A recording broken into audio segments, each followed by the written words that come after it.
the scene, and tonight an all-important series between the Cardinals and the Marlins as far as the wild card is concerned in the National League. The Brewers have already won today. The Mets have lost, and this is how it shapes up. The Cardinals 2 games in front of the Marlins. They're 3.5 games back of Milwaukee. That's Al Rabosky. I'm Dan McLaughlin, and we welcome you to the broadcast booth here at Marlins Stadium. These are 2 teams, Al, that no one at the beginning of the season expected to be in this position, but both teams have a chance to get into postseason play. A reason why, when you talk about the Marlins, they're great infield, and they've got some sluggers that hit home runs. They really do. They've got a lot of power in the infield. You can see tonight's starters, what they have done. Now, this is a very talented young group, with the exception of West Helms, and for the most part, they play very erratic defense here, but they can swing the bats. They got a good starting pitching, and the bullpen has been very tight. That's a look at your Ford key. Now, the key for the Cardinals is trying to stop them. Who does that? Well, it's Joel Pinheiro, and last time out, he was very good for the Cardinals. Well, that's it. He pitched it very, very well, but the one thing you have to do is repeat that. So this is a very important start for him, and hopefully he'll be on the good side of it. Well, we talked about it a little bit during the pregame show. More of an update for you concerning the Cardinals ace, and that is Chris Carpenter, the big right-hander. We'll talk about him when we come back. It's Cardinals baseball. Our road trip continues here in Florida. Game 1 just around the corner here on FSN Midwest.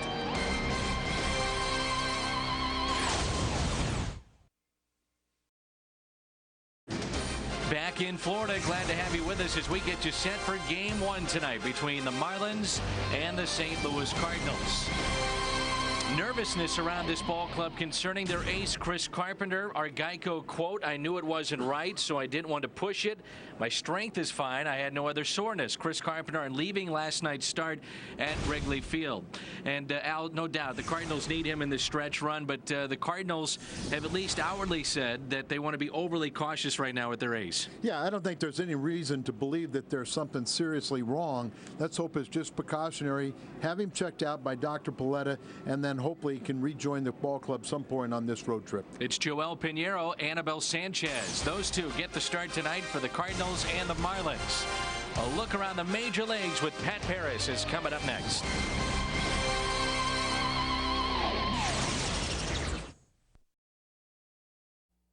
Welcome back to our FSN Midwest studio in St. Louis. I'm Pat Paris. Dan and Al have the call, the Cardinals and Marlins, in just a moment. First, let's take a look around the rest of the league. We start with the wild card leading Brewers at home against the Nationals this afternoon. Bottom first, Brewers trailing 1-0, but not anymore. Ricky Weeks, the leadoff homer to center. 10th of the season for Weeks, tied at 1. Bottom 4, 1 on and 1 out for Corey Hart. He crushes this one to left. His 18th bomb of the year makes it 3-1 Brew Crew. Milwaukee rolls past Washington for its 6th straight win, 7-1. Cardinals Live, it is coming up immediately after the game. Jack Clark joins me to break it all down. Dan and Al coming back with the call. Enjoy the game, everybody. Jack Clark and I'll see you afterwards on Cardinals Live.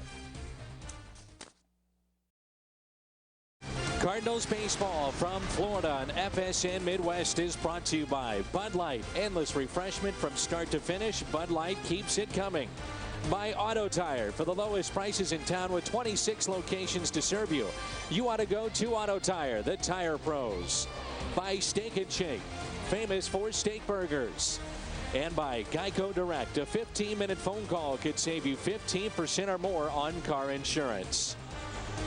Had rain in the area today, and hopefully it stays away tonight. We'll have baseball for you here from Dolphin Stadium.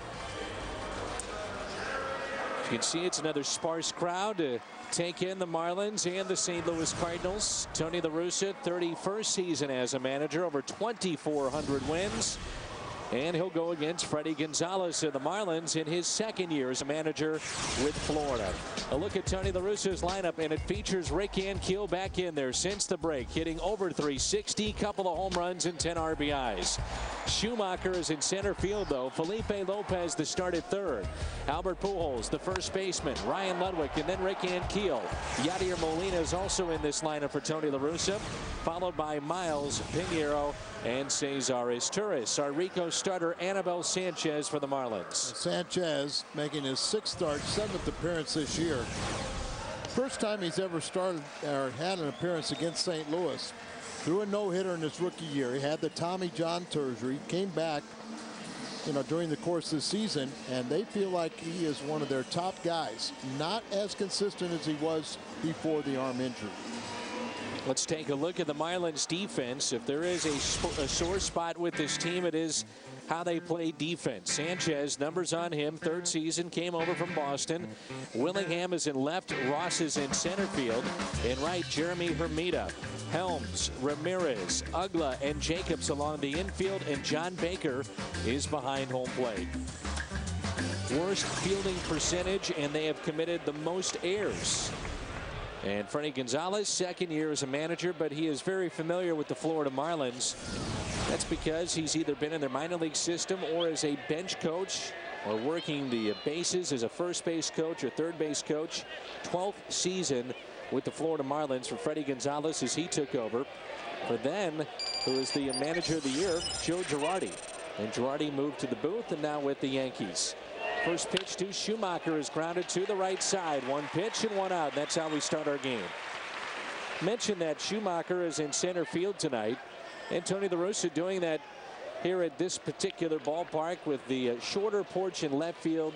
Out in center, it can be very deep and spacious. So you lessen the load for Ricky and Keel as far as running is concerned. But good to see his bat in the lineup. Here's Felipe Lopez, the third baseman tonight, as Troy Gloss gets a much-needed rest. Gloss has been a guy, Al, that you can certainly count on, and you just saw that Scott Rowland, we saw it earlier today, was put on the disabled list, and you take a look at what Gloss has done production-wise, innings-wise, how many innings he's played in. Defensively, he's been very, very good. Yeah, probably Troy's last scheduled day off, because after this road trip, we have 4 off days in August.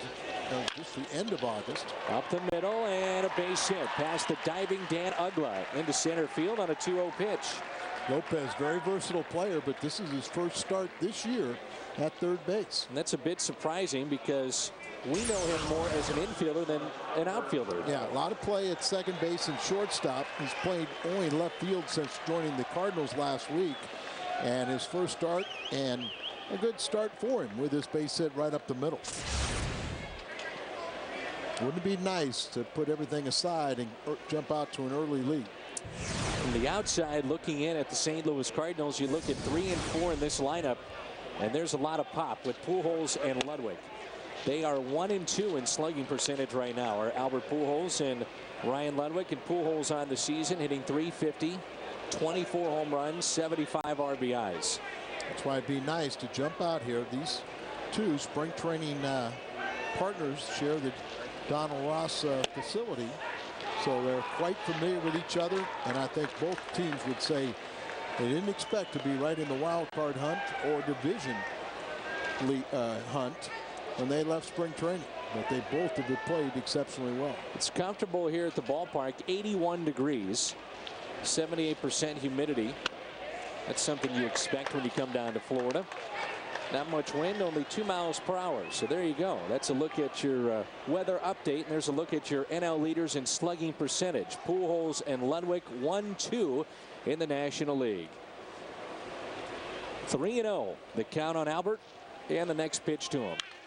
Foul back right below us. Turn him loose on 3-0. Good move. Absolutely. Anytime Albert wants to swing, who's going to stop him? We talked about Chris Carpenter. He is headed back to St. Louis. 66 pitches last night. Pain in his triceps. But I guess, Al, if there is a positive to take from what seems to be, let's hope, not a serious injury, as Pujols rips it foul, it's that it wasn't in his shoulder and not in his elbow. Exactly right. Yeah, the tricep in the back of the arm. And as you talk to him, he's going to leave tomorrow morning. Right. But as you talk to him, he was fully anticipating during a bullpen session after he did his rotator cuff exercises. There was no problem in that area. But let's take the cautious approach and, get him back, have Dr. Paletta look at him, and then hopefully he can rejoin the club. Lopez is running, but it's a walk to Pujols. I saw Chris in the team hotel. I asked him, how do you feel? And he said, well, I have the normal soreness after his start. He said, it's not my elbow, not my shoulder. Just felt something grip back there. And, I'm planning on making that bullpen session tomorrow night. Now, that was about 4 or 5 hours ago. Obviously, things have changed. But as we've talked about, the Cardinals want to be overly cautious with him, and it's not just the remaining month and a half or so, it's beyond. Well, sure, his contract is being compensated beyond this season, and so it's much more than just finishing out this year. Here's Ludwig. 1 out, runners at first and second. And Ludwig jumps on the pitch out to left center field. Cody Ross near the track makes the catch, spins and throws back into second base. It's first and third with now 2 outs. Very deep out there in left center. And Lopez did the right thing by tagging up, at least getting himself over to third base. So runners at the corners for Rick Ankiel. See that big outfield. You see out there in left center how it jettisons back 434 to the deepest part in left center, and over in the end of right at the right center area, it's 404. Rick Ankiel 0 for 13 in his career against the Marlins. Good to see him back in the starting lineup. Running is still a little bit of a problem for him, but not swinging the bat. He feels no pain when he swings the bat, he says. First and third and 2 outs. Pinch hitting on a regular basis during those 14 games he missed as a starter. And normally it would be Joel Pinheiro pinch running for him. Well, he's starting tonight, so why not start Rick? A base hit by Lopez, a walk to Pujols. They're aboard for Ankiel. He pulls this to the right side. Tough play for Ugla. Not in time as he couldn't get the throw over to first. It's an RBI with 2 outs for Ankiel. His 61st, a base hit. Second in the inning and a 1-0 Cardinals lead. And they have committed 93 errors on the season. Ugla only 8. And he got to that ball, but really couldn't do much with it. It does keep Albert at second base, but here's kind of a dribbler through the right side. Second baseman dives to it, but couldn't find the handle. And the run scores on the ball hit to the right side. By knocking it down, at least keep it on the infield, Ugla did not allow Albert to go to third base. So first and second for Yadier Molina. So first ever base hit for Rick Ankiel against the Marlins. Now 1 for 14 in his career against Florida. And it's a 2-out RBI hit. Here's Molina and a swing and a miss. September 6, 2006. Day that Anibal Sanchez will never forget. Threw a no-hitter for the Marlins. It's a 2-0 win over the Arizona Diamondbacks. He went all 9 innings here at home to record the feat. Is that the 4th in their brief history? It's amazing the moments that they have had in their brief history. Couple of World Series titles. You know, Dan, they've won 2 world championships and they've never won a division. Both times made it in as the wild card, and there's a lot to be said for going in as a wild card because a lot of teams feel they have the momentum. Sure. You know, sometimes a club will cruise to the finish line and then they kind of lose that competitive edge. But if you're a wild card, you're usually having to win that sometimes the day after the season or the last game of the season, but you're pushing right to the end. 0-2 pitch. Molina sticks the bat out down the right field line and foul. That no-hitter was the first for a rookie since Bud Smith of the St. Louis Cardinals. No-hit the Padres back in 01. Where is Bud Smith these days? As you get a look at the highest average in the National League with runners in scoring position, Lance Berkman, Yadier Molina, Aaron Rowan, and Carlos Lee. Part of that is because Yadi doesn't strike out, so he puts the ball in play. You do that, good things can happen. Outfield is straight away. Another 0-2 pitch to the Cardinal catcher. Fought off and fouled back. That's what you're talking about right there. Good pitcher's pitch, but he just gets a piece of it. And a lot of people believe that Sanchez's out pitch is the slider. And with a fastball up and in there, a good pitch is set up a slider down and away. 15.2 at bats, and Benji right behind him, and then Jason Kendall. Look at all those catchers. The strikeout rate. It was A.J. Burnett, Kevin Brown, Al Leiter, Anibal Sanchez, the 4 that have thrown no-hitters for the Marlins. 0-2 pitch. Just missed outside. And Sanchez was the second Venezuelan pitcher to pitch a no-hitter in the major leagues. Wilson Alvarez, the other. He did it with the White Sox back in 1991. A count of 1-2 strikes on Molina. 1-0 Cardinals on the infield hit by Ricky Anquillo. There's Molina just battling up there. Marlins folks were asking us about Molina and when did he become such a threat at the plate, and I think one of the things you can go back to is the 06 postseason. He had the most hits for the Cardinals in that World Series and postseason. I've always said all along that there's potential there offensively, and I still think he'll develop more power as he ages. 1-2 pitch. Molina pops it up on the infield. Ugla has it. Cardinals strand 2, but they pick up the first run in the game. The Marlins with 23 hits the last 2 games. They're coming up in their half of the first. Cardinals with a couple of hits in the top of the first and a 1-0 lead. It's the Marlins' chance now here in the bottom half of this first inning. A lineup that just pounds the baseball. Ramirez, Hermida, Willingham, and Jacobs. Ugla, Helms, Ross, Baker, and Sanchez. Home this season, 226 for Ugla, and on the road at 304. The home runs even, RBIs even. Here is Joel Pinheiro, the starter tonight for St. Louis, and his numbers presented by Rico. 4 and 5, a whole bunch of no decisions for Joel, and he did win his last time out, pitching one of his better ball games, and hopefully he can repeat that and pick up a win here tonight. Last time out was a 9-6 win over LA, and he's greeted by a base hit off the bat of Hanley Ramirez, and he can fly. Cardinals defense tonight with Ricky Anquillo in left field. Skip Schumacher, 38 games in center field this year.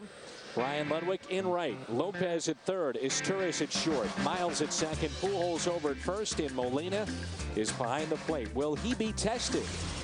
With Hanley Ramirez at first base with 27 steals on the year. And here's Jeremy Hermida. Hanley Ramirez, such an exciting player. Recently, scouts, GMs were asked to take a poll as far as one player you could start a franchise with. And the name that was brought up the most is standing at first base and not the guy wearing a glove. Hanley Ramirez. Young player. They gave him a $70 million contract to keep him here in Florida. First pitch to Hermida, misses in. It's the youngest team in the major leagues, and that payroll is going to rise very quickly. They've got either 13 or 14 players arbitration eligible, so there could be some of these players on the move. Well, we know that, you know, you look at the fan base, look at the seats, you can't not support. There goes Ramirez. Molina can't get it out of the glove and throws it into center field. Schumacher over to get it, and he'll toss it back in. And gets it 2 miles, and Ramirez creating havoc out there with his speed. 28 steals. You know, really, rarely will you ever criticize anything Molina does, but this guy has great speed. Put it in your pocket. And when he double clutched, there was no chance that he was going to throw him out. He complicates it by throwing it away and committing his 8th error. Really no need to do it, because once he couldn't get out of the glove, that's it. No way that he was going to get Ramirez with his speed. So a chance here for Hermida. He's got 54 driven in on the year. The 2-0 is swung on and missed. 2-1. It's one thing that just drives you crazy in watching Pinheiro. The amount of leads that he's been given throughout the year, and yet he can't hold the lead, not even just for a half inning. The 2-1 pitch by Pinheiro. Slapped foul. They haven't scored yet. Oh, I hear you, Al. You don't believe me, though. Well, I hope you're right. Okay. I hope you're right. You don't hope, it won't happen. That's right. Hanley Ramirez, the 2006 Rookie of the Year, standing over at third base with nobody out. Pitch in the dirt and blocked by Yadier Molina. Nice block there by Yadi. Pinheiro many times just hasn't been able to come up with that crucial pitch when he needs to do so. But as I said, last time out, he was very good. Much improved in his win against the Dodgers. This is only his second win since. Got him. Strikeout of Hermida. Second win since April. Looks like the circle changed. And really gets a young hitter. That's the one thing. This team is very, very aggressive. So you can really kind of get to relax and everything and get them to be overly aggressive and swinging pitches out of the strike zone. Real key for Pinheiro, not having 10 or more hits against him. Last time out, the first time in quite some time that he hadn't had 10 or more hits against him, and now it's Josh Willingham, the left fielder, and he looks at a strike. Talk about being aggressive, Al.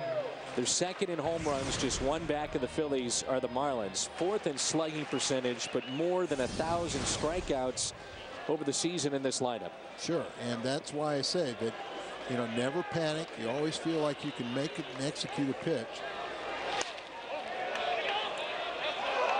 Oh, a check swing and a strike.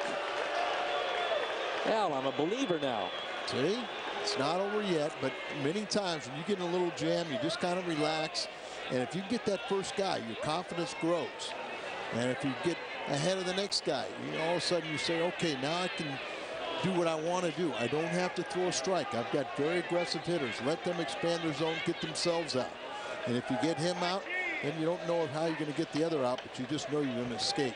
Infield in, and that just missed inside. Good pitch, 1-2. Marlins, the strikeouts. This includes tonight the strikeout of Hermida, 1,020 on the year. It's a fine line. You want young hitters to be aggressive, but under control. This is a payroll at the start of this season was $21.8 million. They traded Dontrell Willis, traded Miguel Cabrera, and a payroll of just over $20 million. And here they are, a chance to get into postseason play. 2-2 pitch to Josh Willingham. Here it comes. Negated that 0-2 advantage and run the count full. The big culprits as far as the strikeouts, Ugla 121 times, Ramirez, a leadoff man, 104, Hermida 113 after his strikeout. 3-2 pitch in the dirt. He lost him. So a single, a strikeout, now a walk, and it brings in Mike Jacobs. And he has been swinging a hot bat. Last two games, Jacobs 5 for 7, 3 doubles and 2 home runs. Good road trip. He's got a new career high with his 22 home runs. You know, Dan, Wes Helms is playing third base when Cantu is playing. They've got 4 infielders with 20 home runs or more. When Cantu is in there. When Cantu is in there, and the other 3 have 25. They could be the first team in history to have all 4 infielders with at least 25 home runs. Here comes a first pitch to Jacobs. Ripped down the right field line and foul. It's a strike. Just a hard strike. That's all that is.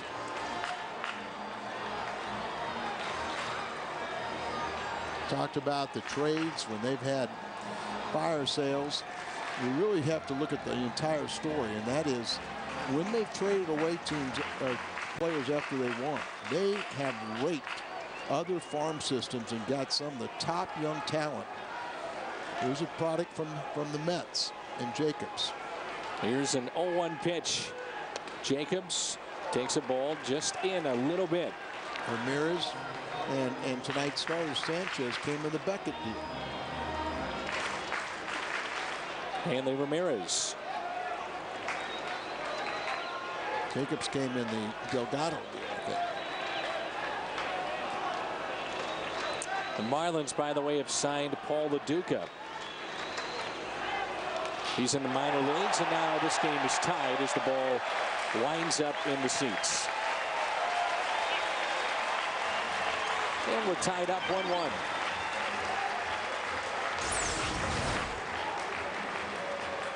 The ball bounces out in front so far that it gets over the backstop. And 1-1, now just keep it that way. Hanley Ramirez, acquired from the Red Sox along with Anibal Sanchez. Change for Josh Beckett and also Mike Lowell, part of that deal, and Guillermo Mota.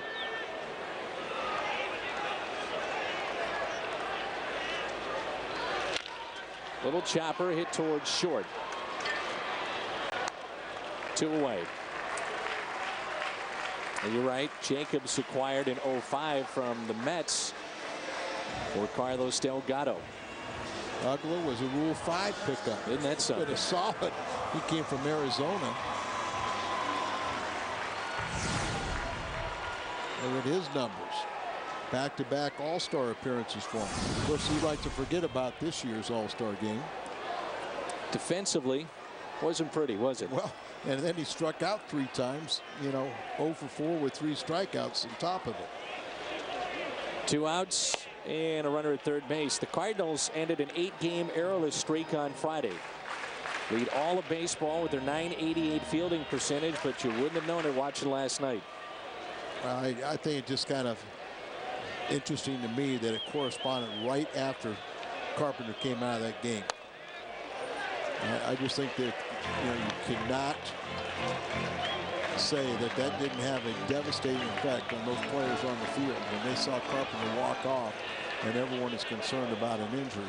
There was an emotional letdown. No doubt. Adam Wainwright, who's been out since June 7th with his right middle finger sprain, made the start for Memphis on Friday night. 3 runs and 4 hits. That pitch was up but pulled foul.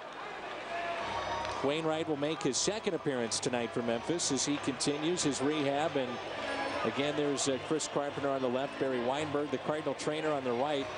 And Carpenter is headed back to St. Louis to meet with Dr. George Paletta tomorrow. Fingers crossed. Let's hope it's not serious. The 2-1 pitch. In the air to center field. Schumacher under it. And he has it. 7, 8, and 9 coming up for the Cardinals. Miles, Pinheiro, and Izturis. 1-1 after 1. Sunday night is TV's biggest night with the summer sports block, beginning with the Hooters Dream Girls, then baseball's golden age, followed by amazing sports stories, and finally the best damn top 50. The summer sports block begins Sunday at 7, only here on FSN Midwest. Dolphin Stadium told us that the infield is rough. Field is in poor condition because the Dolphins played here a couple of nights ago. The Orange Bowl is being torn down, so Miami Hurricanes will play their season here at this facility. Aaron Miles lifts one into right field. Shallow right, Hermida is there. And we're told that the Marlins, everything is on schedule for them to move into a brand new facility in 2011, where the Orange Bowl is at right now. With the exception, talking with Hall of Famer Tony Perez, he's saying that there is a automobile dealer here that is creating problems. There's Mr. Loria, the current owner of the Marlins, but he is filing suit because claiming that they are spending public money. And apparently he did the same thing years ago. And that was why, Mr. Robbie built this facility, because they had plans at that time to do something with the Orange Bowl. And the same automobile dealer, created such a stir that Joe Robbie just said, heck with that, I'll just build my own stadium. And this place is in the middle of nowhere, basically. And so is the Orange Bowl, right in the middle of a residential area. And many of the same problems will exist. 1-2 the count on Pinheiro. He lines one into the seats. Well, just a day after losing Carl Crawford The Rays get another blow. The team announces tonight that all-star third baseman Evan Longoria will join Crawford on the DL. He was hit on his right wrist in the ninth inning of a Thursday's loss. And x-rays at the time were negative, but now they say his wrist is fractured. That is a huge loss. We were just talking about that driving out to the ballpark today about, you know, a lot of these clubs experiencing chance down the stretch, but don't realize or don't understand how delicate it is to keep your players intact. That is a tremendous blow. Orlando Hudson of Arizona out with a broken wrist. Here's a look at the American League East. The Rays lead it by 4.5. Red Sox and Yankees still in the race. The Yankees, though, looking more so towards the wild card. Strike at Pinheiro. They're 4 back of the Red Sox, but they've got a lot of games left between New York and Boston. Your all-access pass to Busch Stadium has arrived. The 2008 Cardinals Yearbook, celebrating a day in the life of Busch Stadium. It takes you inside the clubhouse, players, meetings, and more. Discover the book that everyone will be talking about. Number to call is 314-345-9000. And speaking of the Diamondbacks, they acquired outfielder Adam Dunn as Izturis lines it fair. Just on the line. Wide turnaround first, on his way to second, and he is in there safely. He's lucky because he did not run out of the batter's box. He was not running. He was watching and waiting for the call before he took off. So you'll see right here, stops, standing there. Now he realizes it's a fair ball, and there's no excuse for that. And if he would have been thrown out, he would have been pretty embarrassed. And it was a bang-bang play. So it's Schumacher, who on the first pitch of the game grounded out to first. Chance here with a runner in scoring position at 2 outs. And I was about to ready to say all these nice things about Izturis. Right on the line. And now he has a 7-game hitting streak. He has really picked up the pace batting left-handed. And a shot that's taken there by Jacobs on the backhand. Nice play. Takes a hit and an RBI away from Skip Schumacher. 1-1 midway through 2. Back here in Florida, the best nightly highlights from around the major leagues. The final score on FSN Midwest coming up later tonight. First pitch to Wes Helms. He was picked up from Philadelphia. Been a real good pinch hitter. The top 10 in pinch hits in the National League. Acquired on April 4th from the Phillies. And he falls behind 0-2. He gets a start at third base tonight for Freddie Gonzalez. Ranked 6th in the National League with 7 RBIs as a pinch hitter. We talked about how the Diamondbacks have acquired outfielder Adam Dunn from the Cincinnati Reds. So we'll see Cincinnati on this road trip minus Griffey, minus Dunn. There's Jorge Cantu, who's had an excellent year. And his 20th home run over the weekend. As Marlins really on the road trip, they just came home tonight. They were 3-3 in Philadelphia and New York. So they held their own against their own competition. Arizona claimed Dunn on waivers, and then they worked out a trade with Cincinnati.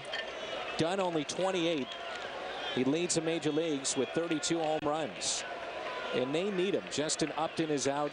Eric Burns is out. And we talked about Orlando Hudson now missing time with his broken wrist. Slowly hit towards third. Lopez throws on the run and makes the play. Nice play by Felipe. We've yet to see Arizona. A young team that we thought was going to take over in the West. As you see Felipe come in here, his first game at third base this year.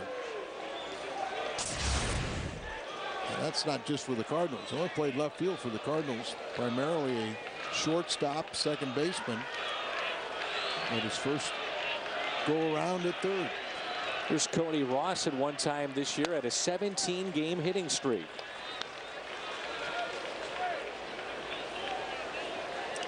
He had a stretch.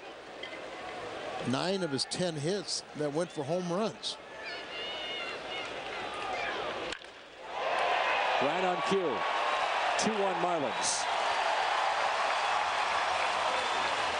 Number 17 for Cody Ross, the center fielder. No doubt about that one. 2-1 Florida. That's the 15th home run that Pinheiro has allowed in 111 plus innings. And down and in, he just drops the bat head and just drives that ball over the scoreboard, and for a 2-1 lead. So the home run for Cody Ross, and it brings in John Baker. Mentioned that Paul LaDuca has been signed by the Marlins. He had a $5 million deal with Washington. They have released close to $15 million of their payroll. They are just teeing off right now on Pinheiro. Into the corner and right. And John Baker, the 8th place hitter, has himself a 1-out double. Real comfortable with the two of those swings. I guess so. And just right in the middle of the plate, down, you know, and guys going up there just hacking.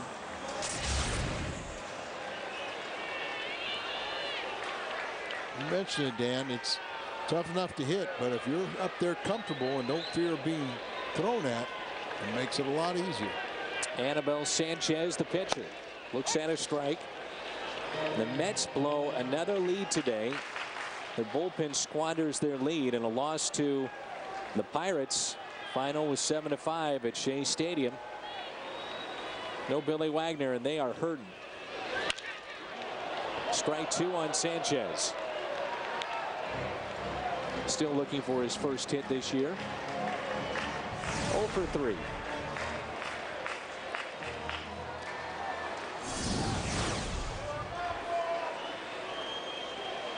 Nothing in 2 the count on Sanchez with Hanley Ramirez on deck. Takes a pitch low and in. The Brewers captured a win on Sunday in walk-off fashion. And today a little bit easier as they rolled past Washington, a sweep of the Nationals, 7-1. The final today at Miller Park. Strikeout of Sanchez. And Dan, that's something we got to be very cautious of, because you would expect them to win every game against the Nationals. 7th annual Team Fredbird Dance Clinic is coming up Saturday, September 6th. Team Fredbird will teach a one-day dance clinic, and participants will perform on the field prior to the Cardinals game that night.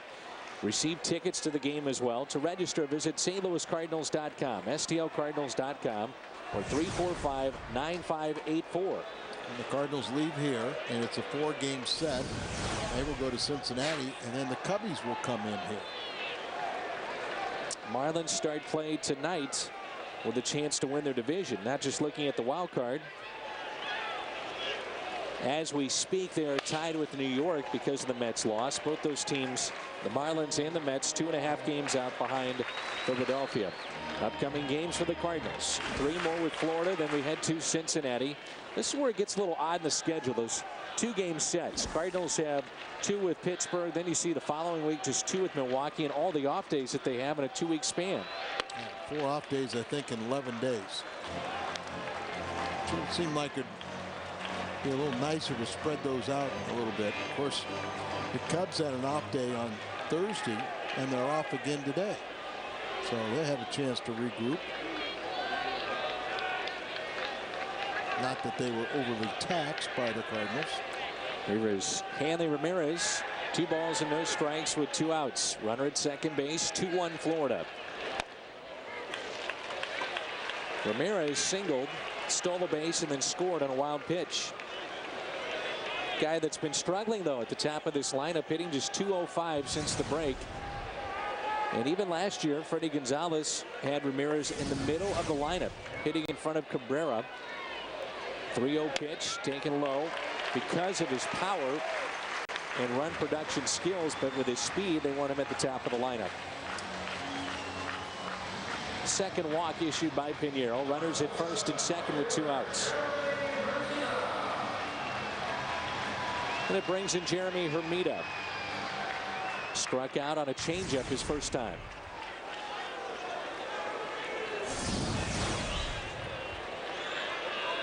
Broke into the big leagues in a big way, didn't he?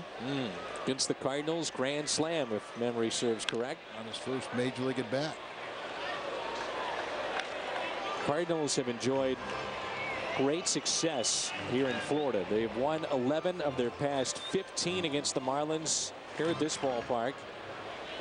And all time, the best winning percentage against the Marlins at 35-23. And a change in atmosphere, isn't it, from over the weekend? Sure is. But as a player, I guess, Al, you've got to create, a sense of excitement and anticipation, and it should be enough to be in the major leagues to do it. But human nature tells you go from Wrigley Field to here, it's a drop-off. Right, and the fact that you're playing for something, division titles, wild card bursts, that keeps you energized too. Ground ball hit to Pujols. He'll back up. Underhands to Pinheiro, who steps on the bag. Marlins strand 2. They've left 3 on in the first 2 innings. Lopez, Albert, and Ludwig coming up.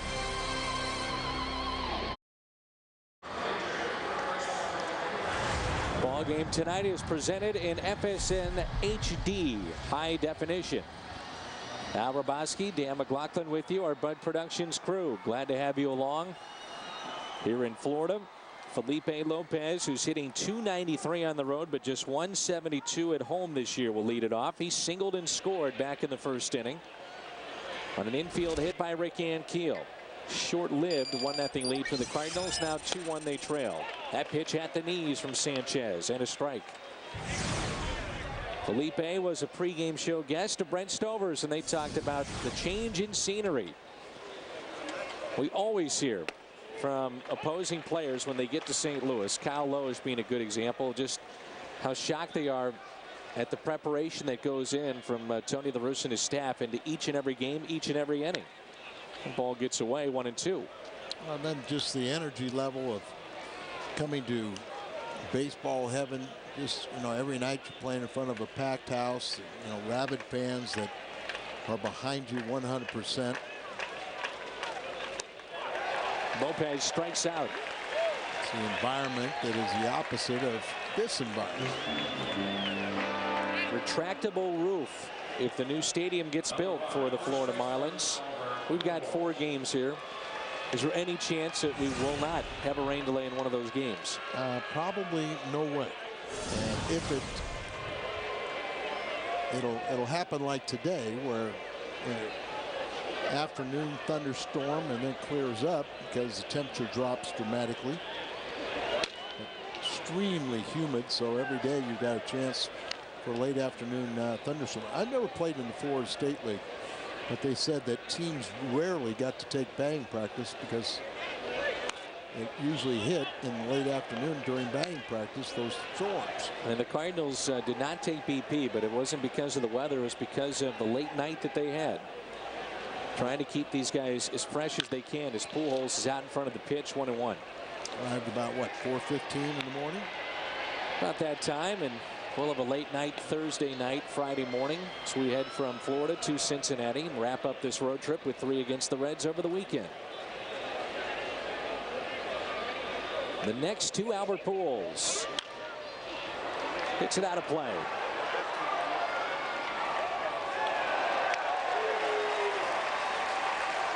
Two balls, 2 strikes on Albert.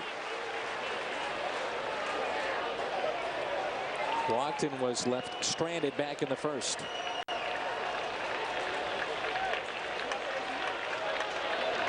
And he got him. Pujols strikes out, number 3 for Sanchez on the night. Second in the inning. As Pujols has words with our home plate umpire. Albert didn't like it, but it looked like a good pitch. It's a strike. And it brings in Ludwig. St. Sanchez, remember, he's coming off the Tommy John surgery. Not quite as shoulder surgery.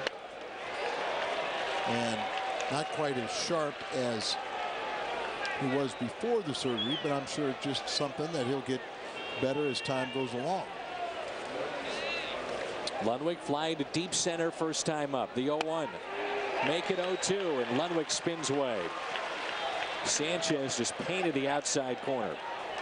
Cardinals on the road hitting .281 as a team, the highest road average since 1954 for the Cardinals. But they're being shut down tonight. Sanchez strikes out the side. He gets Lopez, Pujols, and Ludwig. 2-1 Marlins. 2-1 Marlins as Joel Pinheiro goes back to work here in the bottom of the third. 3, 4, and 5 for the Marlins. Willingham, Jacobs, and Ugla. The fifth inning, Al will go over to the Marlins broadcast booth. And Tommy Hutton, their analyst, the former major leaguer, will come over to ours for an inning. We'll talk a little bit about the Marlins. 1-0 pitch to Willingham. Swung on and missed. 1-1. Willingham walked his first time up.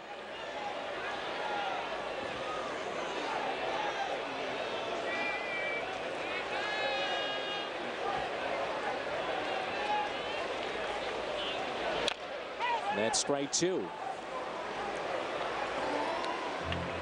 Rip Rowan at home, relaxing, and I'm sure taking in Cardinal baseball tonight. He worked so hard. He's got Ernie out here, and everybody's those guys.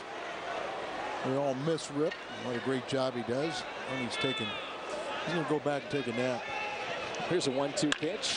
Ground ball left side, backhanded by Izturis. Throws to first. Not in time.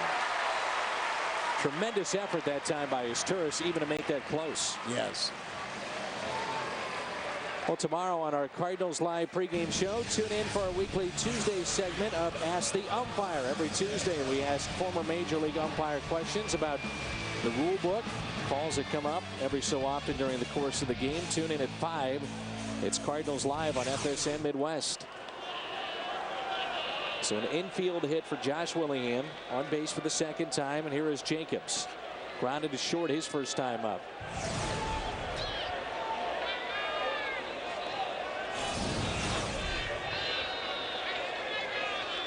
First pitch, swung on and missed. Question for Tony La Russa, as we talked about now with that schedule, the way it plays out for the Cardinals with all the off days coming up. What does he want to do with his rotation? I think ideally he was looking at a 4-man rotation. And just because, and first of all, we're hopeful that there's nothing seriously wrong with Chris Carpenter, but that will not alter the game plan for Adam Wainwright. Here's a grounder, backhanded by Albert. Throws to second, out there, back to first. They get the double play. Well, how nice was that? 3-6-3 on the double play, and it's a similar one that Albert started on Friday at Wrigley Field. That's right. They didn't execute the one there on Friday, but this time he gets it back, and Pinheiro stayed out of his way. And part of the little complication at Wrigley Field. But a nice play started by Albert, and that picks up Pinheiro. 2 outs and nobody on for Dan Ugla. He flied to center his first time up, and he'll do it again. Right center field, called for by Schumacher. Right at the 25-yard line. You can see it even from here up in the booth. And Keel, Molina, Miles coming up at a 2-1 game. First pitch to Florida native Rick Ankiel was a ball low. The second one is taken inside. We understand that Rip Rowan of the Cardinals never misses a pitch, home or away. At home right now, charting some of the pitches for the guys, and I'm sure the players appreciate that. Guy doesn't miss a beat. He can do it all. A 2-1 pitch to Ankiel. There's our buddy Bates when we need. Well, apparently Rip is, not only helps us on the road, but at home he's scouting and charting those pitches. Buddy Bates taking over the Florida operation. Ooh, that one may have caught Ankiel. Regardless, he winds up at first base. Cardinal Baseball on FSN Midwest from Florida is brought to you by your St. Louis area Kia retailers. Kia, the power to surprise. And by Taco Bell's new Fertista Freeze, available in 2 delicious flavors, topped with real fresh strawberries. Refresh your day. Depending on what time of day it is, you can have an afternoon or a morning like that. which is gorgeous out. Overcast, though, this evening here in Florida. We did have a bit of sunshine, about 5 minutes or so, and that's been it. I got in the car, it was like 92 and going down 95 south. Thunderstorm came through, dropped about 15 degrees, 2 minutes. Chili's pitch count at 51 for Sanchez after he strikes out the side. He walks Ricky Ankiel. His second walk he's issued. Molina popped out to second his first time up. Gets a pitch to drive, and he hits it out to deep left field. Willingham is back, looks up, and it's out of here. And the Cardinals go back on top. Yadier Molina with his 5th home run. 3-2 St. Louis. Look at this sparse crowd, and there's an awful lot of Redbird fans in attendance, and they appreciate what Yadi did. Said last time up, his power is going to improve. There's a breaking ball, kind of backs up a little bit, stays down and in, and he got the bat head up, lifts it over the scoreboard into that first row of seats, back onto the playing field, but registers the 2-run home run. 3-2 Cardinals. Their second lead of the night. RBIs 45 and 46 for Yadier Molina.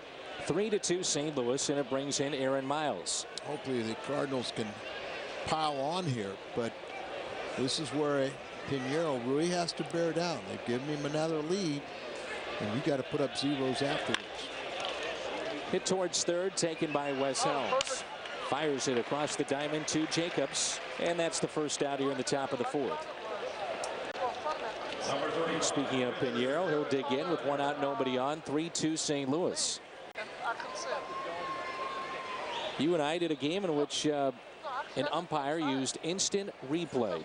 Frank Pulley, crew chief, and it was on a disputed home run. He got the play right. Got criticized for it, and now we're talking about even as early as sometime this month, you know, they're going to use instant replay on home run calls. It's hit out of play.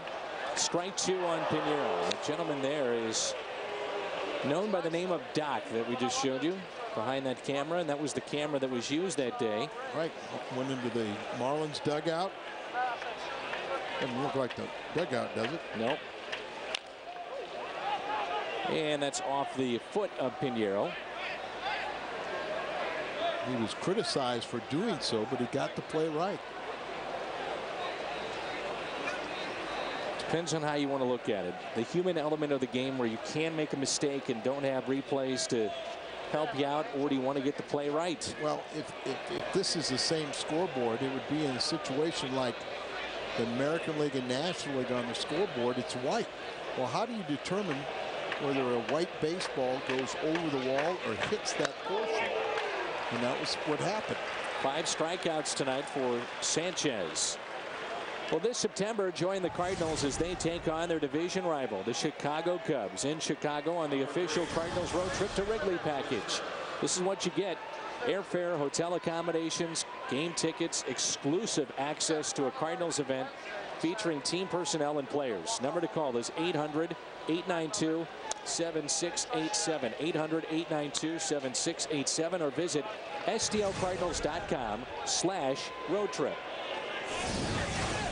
2 outs. Isturis takes a pitch inside. 2 balls and no strikes. Doubled on the line and left first time up. Molina has given the Cardinals a 1-run lead.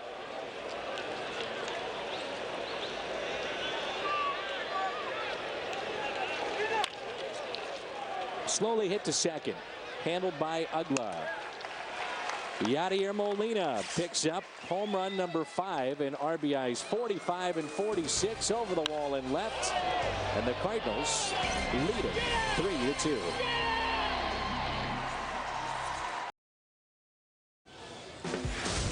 Before Wes Helms digs in, let's take a look at this date in baseball history. 1946, the man gets 8 hits and 9 at-bats during a Cardinals doubleheader,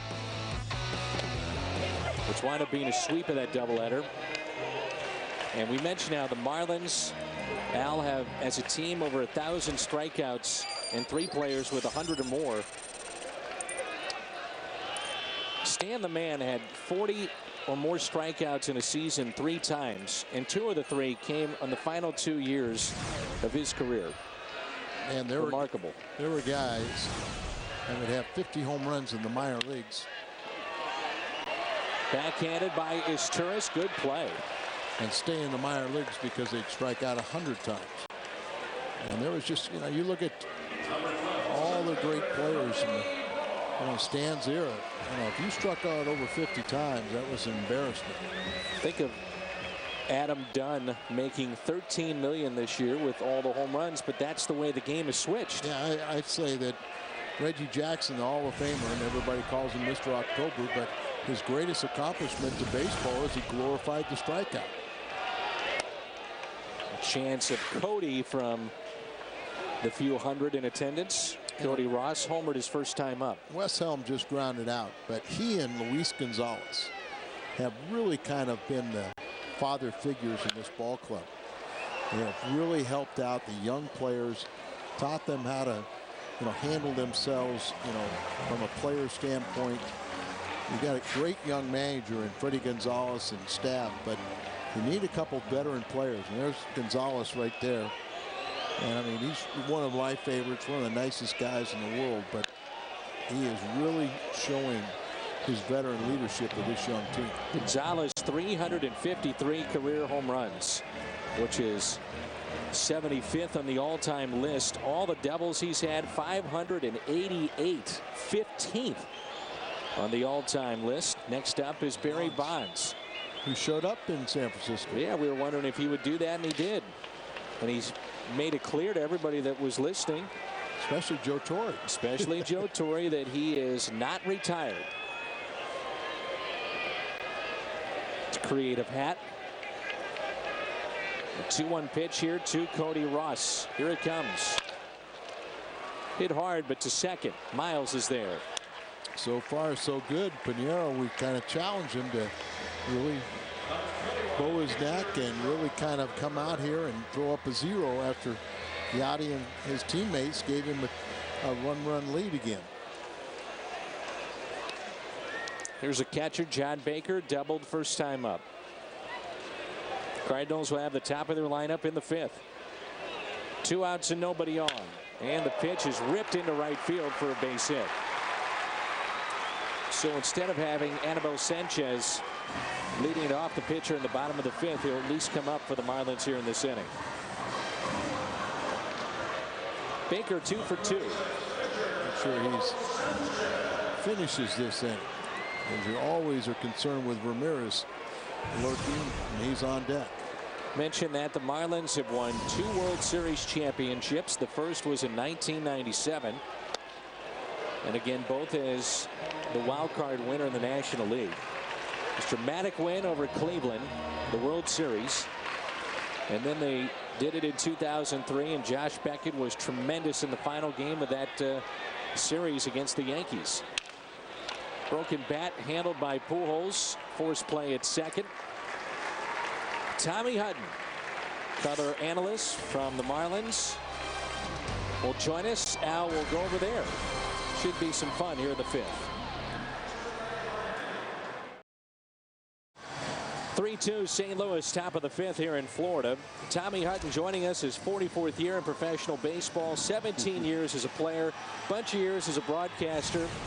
And the first thing I have to ask you, your impression of watching this Cardinals team over the years in your time here in Florida. It's this is kind of a fun matchup, I think, Dan, because 2 teams that started out at Roger Dean Stadium up in Jupiter that not a lot of people thought would go much further than they are here right now. So it's fun. They've done it in different ways, and there's no surprise that it's a 1-run game here. Skip Schumacher, Felipe Lopez, and Albert Pujols for the Cardinals. We were talking about the stadium situation, which has to get done for the Marlins. Of course, Tampa Bay trying to get their situation done. Where exactly does it stand right now for Florida? It's in my 12 years here, it's moved as far as it ever has.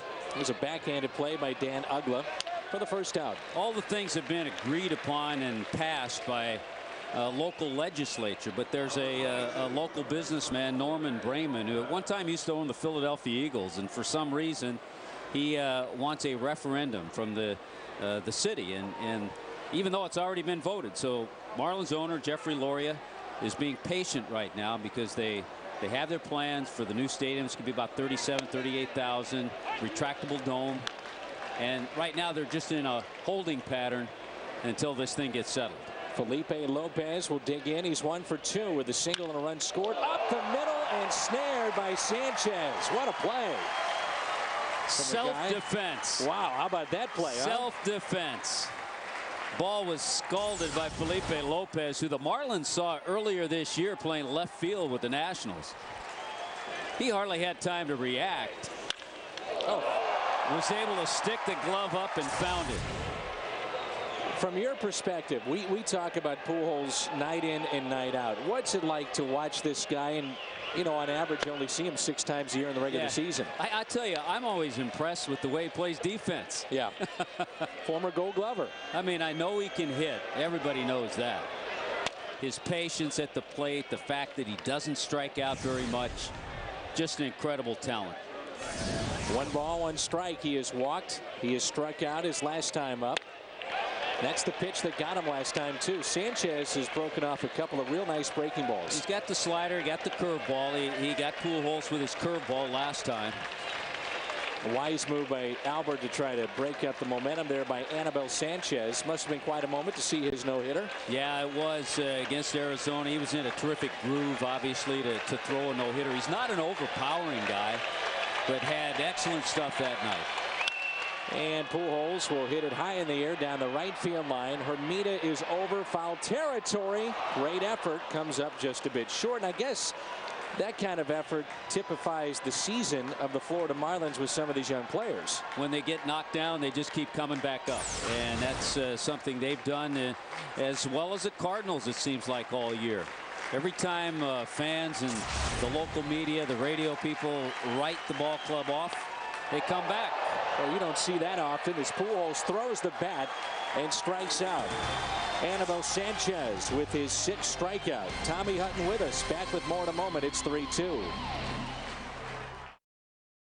Aflac trivia question tonight here in Florida at Dolphin Stadium. Which Cardinal pitcher holds the team record for the most appearances in a single season? Has to be a lefty. In our Aflac trivia question, fan favorite back in 01, Steve Klein. The Cardinals picked up from Montreal, and a guy that knows a thing or two about baseball north of the border. Our guest, Tommy Hutton, the analyst for the Marlins. You played for the Blue Jays and the Expos, the Phillies, the Dodgers. You know, you've seen baseball at its best up there, and I guess it must have been frustrating for you to see that base hit right there, but frustrating for you to see what happened with the Montreal Expos franchise. Yeah, it was. At a time in the late 70s, early 80s, they had great attendance. It wasn't always some of the best in baseball. It wasn't always like people think it was. Yeah, I was very fortunate. I was able to play and broadcast for both Canadian teams, both the Blue Jays and Expos. So it's been fun, and as fun as it is for you to watch Pujols every day, we get to watch Hanley Ramirez every day. So I guess he is now, with Cabrera gone, as we see Jeremy Hermida dig in. He's 0 for 2 with a strikeout and a ground out. Hanley Ramirez right there. He wears number 2. He is singled and scored. He's walked, and now leadoff single here in the 5th. In many ways, I would imagine he is the face of this franchise. Yeah, he is. He's taken that over. The franchise locked him into a $70 million contract, which was nice to see. And it seems like, Tommy, if the Marlins do the quote-unquote fire sale, which they've done a couple of times, the talent they get back is usually outstanding. Yeah, Anibal Sanchez, an example coming from the Red Sox, along with Hanley Ramirez in that deal that sent Beckett and Lowell to Boston. Well, I was looking at the rotation. Sanchez, Johnson, Scott Olson, all 24. Nolasco 23, Volstad 21, Andrew Miller he picked up from Detroit, only 23. So yeah, Ricky Nolasco's the old guy. Yeah, and he's 23. He's right? 25. 25. Okay. Nolasco's 25, and you know the prospects in the next couple of years look good as far as the pitching, and that's what the Marlins organization has always planned around their starting pitchers. No balls and a strike on Hermida. It's slapped foul and out of play. With a new stadium and the fact that you are able to lock up Ramirez with a long-term deal, do you think the fans then come out? I think it's going to be a lot better because I think fans can come to a game with the retractable dome. They know it's going to start on time. They know they're going to be comfortable inside. They know there aren't going to be any delays during the game. We've been pretty fortunate this year. We've had one rainout since 2006, actually. Which is hard to believe. Yeah, we have some delays, but just the one rainout. The other thing, as you look at this field, they played a football game here. The Dolphins played an exhibition game, and it starts to get chewed up this time of year. And the U will be here as well, right? Yeah, University of Miami is going to play their home games here. So even more football. Orange Bowl is gone, and that's where the new facility for the Marlins apparently will go. Count of 1 ball and 2 strikes. Willingham is on deck. Piñeiro's been given a 3-2 lead. The pitch is grounded foul. Freddie Gonzalez, year 2 for him, but very familiar, obviously, with this organization. Yeah, he is at one time a coach under John Bowles, and then went on to Atlanta and really got some great experience coaching third base under Bobby Cox, who he gives a lot of credit to. In the odd situation, saw Joe Girardi take over a team that wasn't supposed to do anything. He becomes the manager of the year, and there could be a potential double play. Taken there by Izturis, out there at second, over to first, and the second double play turned by the Cardinals tonight. Boy, that was nifty with Izturis and Miles. Tell you what, we were talking over on our telecast, Dan, about Cesar Izturis, a different type player than a David Eckstein. No doubt. A little flashier, a little quicker, better arm. Does some things that Eckstein can't do, but then has some things that he can't do. But that's a terrific double play. Miles with a good turn. It's always good to get a perspective from somebody on the other side. When you see the pitcher hitting 8th, what comes to your mind? A guy that played this game for a long time and now broadcasting? You know what comes to my mind? Tony La Russa. He does things a little bit different, doesn't he? I think, and in talking to Tony over the years, he's able to do it because he has a guy like Pujols hitting 3rd. And it gets him up there. It gets a guy with speed hitting 9th, like it's Izturis. Turns that lineup over and hopefully gets Pujols up. Are the Marlins thinking division or wild card? Division right now. I mean, you're only 2.5 out. Yeah. It's a tough week for the Marlins. 4 games with the Cardinals and then 3 games with the Cubs. It's pulled foul, and the Cubs just took 2 of 3 from St. Louis over the weekend. 2 balls and 1 strike on Josh Willingham. Mike Jacobs on deck. Al and I were talking about the fact that 13 or 14 of your guys will be arbitration eligible. So what happens with some of these Marlins? A lot of this for Larry Beinfest, president of baseball operations. A lot of decisions over the offseason. And they've been pretty good. No one close to the organization. We don't really second guess what he's done because what they've done in the past has been pretty successful. Winning a World Series in '03. And Larry Beinfest will go with his people. They'll sit down. They'll say, okay, this guy should be here. Maybe this guy not. They'll make the decisions. 2-2 is outside with Mike Jacobs on deck. Well, how could you argue with it? I mean, if you look at what the Marlins have been able to do, you know, World Series in '97, retool, win it again in '03, and retool again and have a chance to get into postseason play yet again this year. Yeah, they have the formula, a wild card winner each time. And there's a strikeout on a pitch that's up from Piñeiro. Tommy Hutton, always good to see him, and we'll enjoy being with each other the next few days. All right, Dan, thanks. Good to see you. You bet. 3-2, St. Louis. Al is back with us, and let's take a look at our Bud Light. What's on tap? Bud Light keeps it coming. Game 2 tomorrow night. As Kyle Loge makes his team-leading 26th start of the season tomorrow night. He has won 10 of his last 12 decisions. The Cardinals and the Marlins tomorrow at 5. Chris Volstad, 3-2, get the start for the Marlins. Loge, 13-4. Ludwig on the first pitch out to deep center field. Ross is back with room, and he's got it. It's twice now Ludwig is hit it to deep center field and nothing to show for it. You have to hit it a long way, and you know, 19 of his 29 home runs have gone 400 feet or more, but you need a little bit more in this big ballpark. Rick Ankiel, his return to the lineup has been a good one. Infield hit and an RBI back in the first, and walked and scored his second time up. Ankiel was a high school legend in the state of Florida. Up the middle and a base hit. Third time he's been aboard. Former high school player of the year in the state of Florida and nationally. And if you didn't see it on Friday, our spotlight on Rick Ankiel will shine Wednesday at 10. Following the postgame show, Spotlight Rick Ankiel Wednesday at 10. I think folks will enjoy that program. Yadier Molina, the big blast in this game, a 2-run homer in the fourth. One thing I learned going over to Fish Television, yes, sir, is they say the Florida Marlins can't get any of the Molina brothers out. Oh, is that right?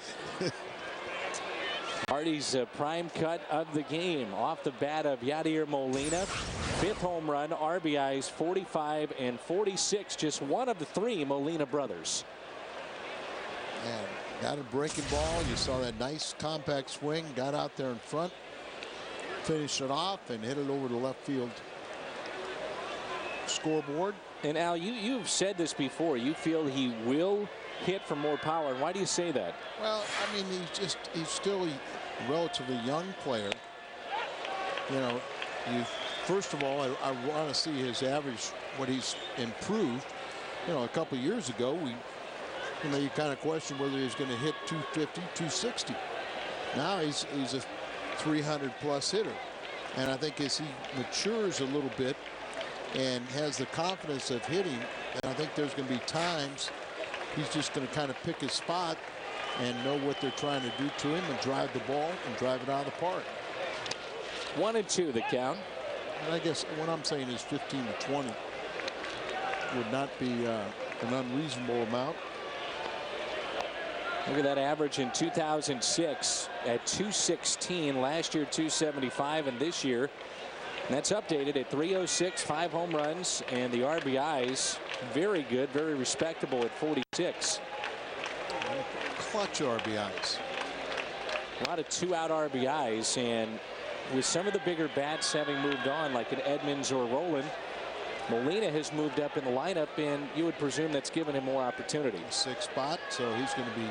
But, you know, I mean, with that, pitcher's going to have more respect for him, and they're going to pitch him tougher. But he's become a much tougher out. Pittsburgh beat the Mets today, 7-5. Milwaukee over Washington, 7-1. San Francisco and Houston underway. That's in the 2nd inning, and later tonight, the Phillies in Los Angeles. Cubbies, as Al told you earlier, they have the day off. Cardinals need a win to stay pace with the Cubs and Milwaukee. Waits on the breaking ball. Ramirez has it. Fires it to first. Out! They get the double play. A mistake by Ankiel over at first. He lines into the double play, and Hanley Ramirez shows off the arm.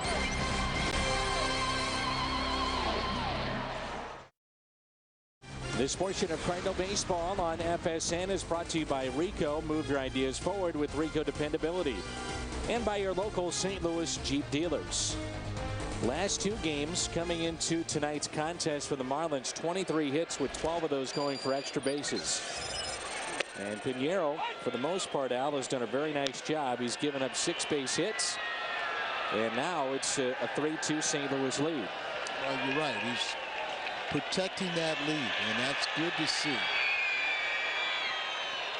And the 0-1 pitch to Mike Jacobs. Make it 0-2. It's a time when Pinheiro really has to step up and show that he's equal to being one of the 5, or in the case where they may go to a 4-man rotation, make that decision that much tougher. And that rotation, and there is Chris Carpenter. He'll fly back tomorrow to St. Louis, but that rotation will not include Adam Wainwright. Wainwright will be in the bullpen. It's just, you know, you could get him back You can get him back really after tonight. As Greg Hawk, the assistant trainer, talking with Chris. But you could get Wainwright after tonight's performance if you wanted to. Ideally, you give him at least one more and be ready to take over in the bullpen when we get back home. Fourth strikeout for Pinheiro looked to be the changeup again. Yeah, there's a change-up grip, circle change, and very good location down, but you saw it sliding away. And you know, if you were to have him, Wainwright, in the rotation, you know, he'd be well into September before he would be ready to help this big league club. Here's Dan Uggla. Twice he has flied to center. I'll be curious to be a fly on the wall. Yeah, more like the collarbone. With that conversation. You know, the tricep is down behind the bicep, and you know, the back of the upper arm. There's a broken bat into shallow right, and that's going to drop for a base hit in front of Ludwig, and it's a one-out hit for Dan Uggla. 1 for 3 on the night. This year, when you can't be home to watch the Cardinals on FSN, the Midwest, check out MLB.tv. And you can go online to watch every out-of-market Cardinals game of the season live.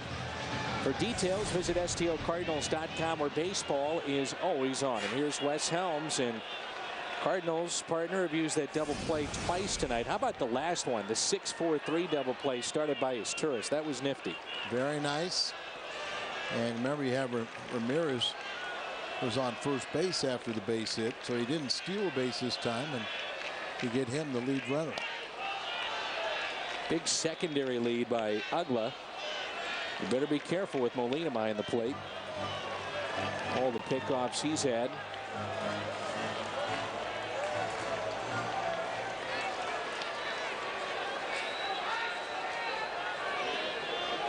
Wes Helms tonight twice has grounded out. He's grounded out to third, grounded out to short. Many times, so with that pickoff, it's with a runner at second. And Pujols will sneak in behind the runner at first because he's not holding them on. Right. And the guy at first feels a little bit comfortable to take that longer lead. See if he can't get another ground ball. Lucky Helms got out of the way of that pitch running inside. You know, you're talking about Carpenter. People may forget that he had shoulder surgery before he came to St. Louis. That's how he was available, because the Toronto Ball Club released him. And this time, very smartly, when he was rehabbing his elbow, he was also doing an awful lot of shoulder strengthening exercises. What's interesting, too, is that in talking with Dave Duncan, he says with Wainwright, that Wainwright, even though his finger, you know, was the source of concern, he was able to do pitching exercises, and they felt that arm strength would not be an issue. He was hitting 94 the other night, apparently. Erratic command. And Dave said it wasn't unexpected, and once again, I will agree with that, because it's such a mental mismatch. You know, you go down there, you're trying to concentrate on, you know, making sure your arm feels right. Hitters are just pumped up because they saw the 06 World Series. They saw what he did against great hitters in the World Series, and they're going, I've got a free knock on him, and it's a mental mismatch. You know, the kids in AAA are flying high, and you're just trying to get your work in. Here's a 2-1 pitch from Pinheiro. Runner goes. Chance for Molina. Fires to second and got him. Yeah. The tag on the back end of the slide of Uggla's, and they just got him. Caught stealing. I think Freddie Gonzalez has tremendous respect for Molina's throwing arm. I think he thought that this batter, Wes Helms, was going to swing it if the ball was a strike. And Al, look at Miles. Ball 4 or strike. Look at where his left leg is. It's enough to slow up the slide and get that tag down. Well, and what also helped is Uggla's legs were up in the air, so he didn't have to reach that far to tag him. And now it's 3-2 on Helms. And that wasn't a reference that Aaron is not the tallest. But with your legs up, you know, it was almost waist high. And the quick tag, and you know, initially when he threw it, I didn't think there's any chance they're going to get him. And they get him on the back end of the slide. 3-2 on Helms. The Cardinals trying to hold on here. It's 3-2 in the 6th. Redbirds will have Miles, Pinheiro, and Isturis coming up. Isturis last time out gave the Cardinals 7 innings. 3-2 pitch and another ground ball. Hit to short. Isturis up with it. Over to Albert. So Molina helps out. Cardinals have turned 2 double plays. And it's 3-2 after 6. Let's take a look at our Fruit of the Loom feel for the game. Yadier Molina shows a feel for the game a couple of times. And this is brought to you by Fruit of the Loom. Gets this home run, a 2-run homer. That is the difference in this contest right now with the Cardinals leading. And look at his throwing arm. Boy, tremendous jump, and yet he gets a man out there. Early in the season, Cardinal pitchers gave him very little chance to throw out runners. And lately he's picked up that. He's back still below his average, but he's about 34% now. We're in the 7th, and it's 3-2 Cardinals. If you're just joining us, the Cardinals picked up an RBI from Ricky Ankiel. That was in the 1st. Marlins then tied it up. Then they took the lead, and then that Molina blast gave the Cardinals this lead. Terry Brandt is tonight's merchandise winner, the Hyundai Long Drive Inning Sweepstakes. If the Cardinals hit a home run, Terry Brandt qualifies for the Hyundai Sonata drawing in September. To register, visit a St. Louis area Hyundai dealer. Well, several Cardinal players rank among the league leaders in various categories when it comes to the offense. And we thought this was going to be a sore spot for the Cardinals coming into the season. Here's a 1-2 pitch. Slapped foul. 4 of the Cardinals are currently among the National League's top 15 in batting. Pujols, Ludwig, Molina, and Skip Schumacher.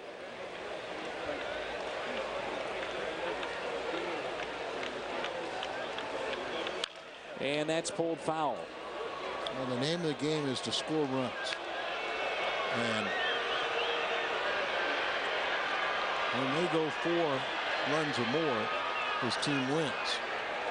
And it rarely wins when it's, you know, under 3. 1-2 the count on Miles. 2-2. Miles, Pinheiro, and Isturis. No activity in either bullpen as we play here in the 7th inning. Miles has fly to shallow right. He's also grounded out to 3rd. Off the end of the bat and foul. Sparse crowd again tonight. Sanchez came back to the rotation on July 31st. And they have pitched pretty well since that time. Lifted to the opposite way. Josh Willingham is there. You can mention Sanchez and also Johnson, who pitched for them yesterday. This season, FSN will bring you more Big 12 football than ever. Schedule is 19 games, all in high definition. Weekly preview shows, classics, replays, and more. Best of all, our 2008 season finale is Kansas and Mizzou from Arrowhead Stadium. Big 12 football all season long on FSN. Nero hitting for himself, and when he takes the mound, you got to keep in mind the Marlins are tied for 2nd in the National League with 33 come from behind wins. And strike 2 on Pinheiro.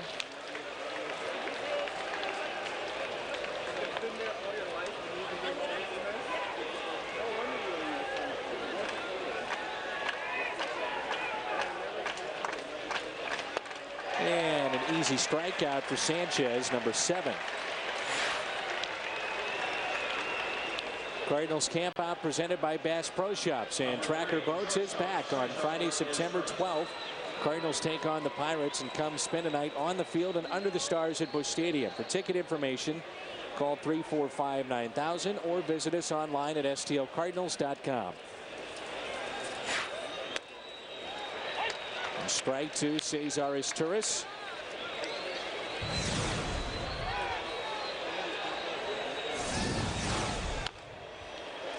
Sanchez visiting with Tommy Hutton off the air. They say that the pitching staff and watching Johnson recently, as he has come back to the rotation, they've all picked up the pace of their games. It's just kind of like the Cardinals, what they were hopeful with Carpenter and Wainwright would kind of have that effect on them, and getting their two best pitchers back. Johnson is, I think, 3-0, but the team has won all 6 of his starts. Marlins total attendance this year is under 1 million still. Only National League team that's under 1 million, and that's a base hit for Izturis. The Cardinals, to put it in perspective, they've drawn 2.5 already.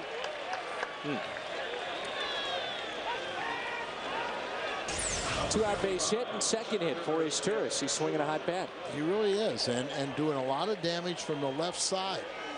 And remember, it was on the last road trip where he abandoned hitting left-handed. He just wasn't comfortable. Been a couple games batting exclusively right-handed. Then he started picking up the left side of the plate again, and he is much improved in that department. He's got a 7-game hitting streak, and many of those have been multi-hit games. He's had multi-hit games in 5 of his last 6 starts. Wouldn't hurt to pad the lead even here with 2 outs. And Schumacher looks at one a little bit high. 0 for 3. Twice he has grounded to first. The second time was a very fine play by Mike Jacobs. Took a hit away and an RBI. And he's also grounded out to second.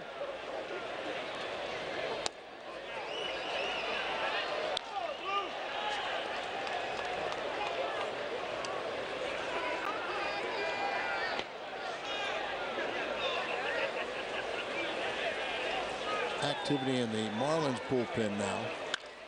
It's slapped foul. Watch out. Better chance of catching a seat than a person right now here at Florida. And I just hope that the attendance changes if and when they move into that new ballpark. Part of the problem is, at least in this facility, put 25, 30,000 people in here, you still have more seats, empty seats, than you do occupied, because it holds about 70. Justin Miller is a right-hander warming up. 2-1 pitch to Schumacher, taken outside. 3-1. I remember the name Andrew Miller and also Cameron Maben. Those two were picked up from Detroit for Cabrera and Willis.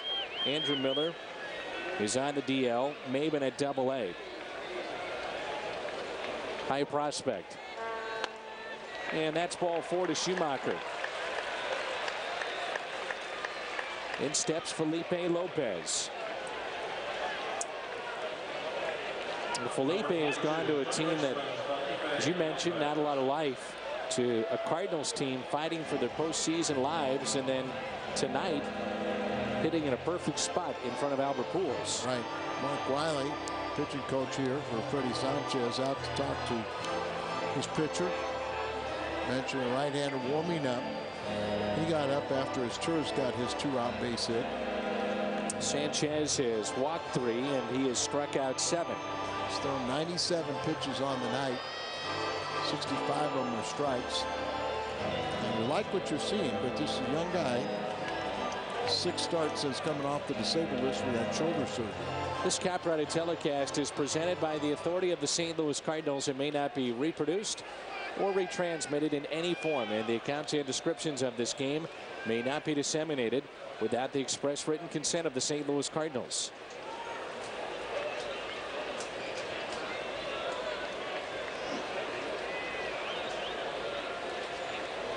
Lopez takes a ball, little in, I would guess, not by much. 1 for 3. His single was back in the first, and he came around to score on the infield hit by Ricky Ankiel. Runners at first and second. The 1-0 pitch, and Lopez taps it foul. The pitching for the Cardinals in this series. Kyle Loge, as we mentioned, tomorrow trying to win his 14th game. Then Braden Looper on Wednesday night. Todd Wellemeyer will go on Thursday.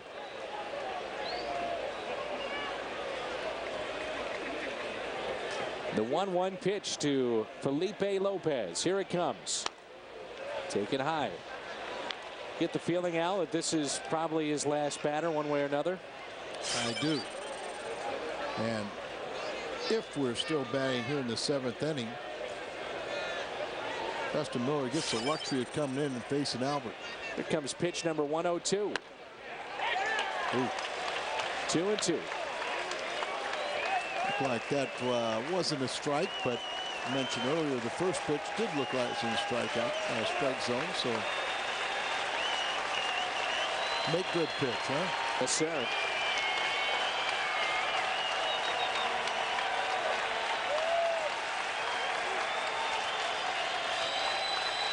Two. Lopez strikes out. Number 8 for Sanchez on the night. And it's time to stretch. Cardinals up by a run.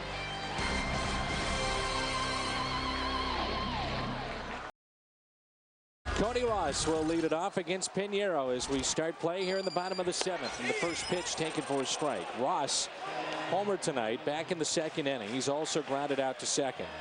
Good slider down and away. Strike one. Our attendance tonight, 13,149. Kyle McClellan is warming up behind Pinheiro. Ooh, may have gotten away with that pitch. Fouled back for strike 2. And what you mean by that is you see the ball elevated in the middle of the plate. There's Kyle McClellan. They have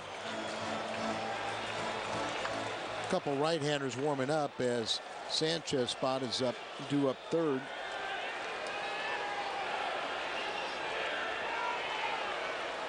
Cardinals defense has been a difference tonight. The 0-2 pitch. McClellan, the 23-year-old, has been used a ton by Tony La Russa. Team high 56 appearances. Last saw him Friday at Chicago. Inning of work and no runs scored as he struck out 2.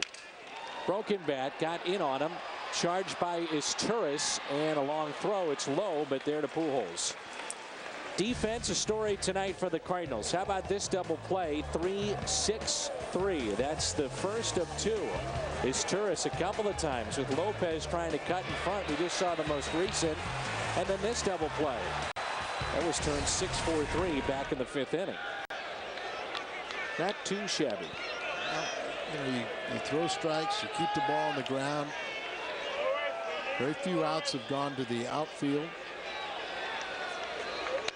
Breaking ball. For ball 1 to John Baker. 8th place hitter has doubled. And he's also singled tonight. To stay in this ball game, you need to retire him. Luis Gonzalez is at the on-deck circle.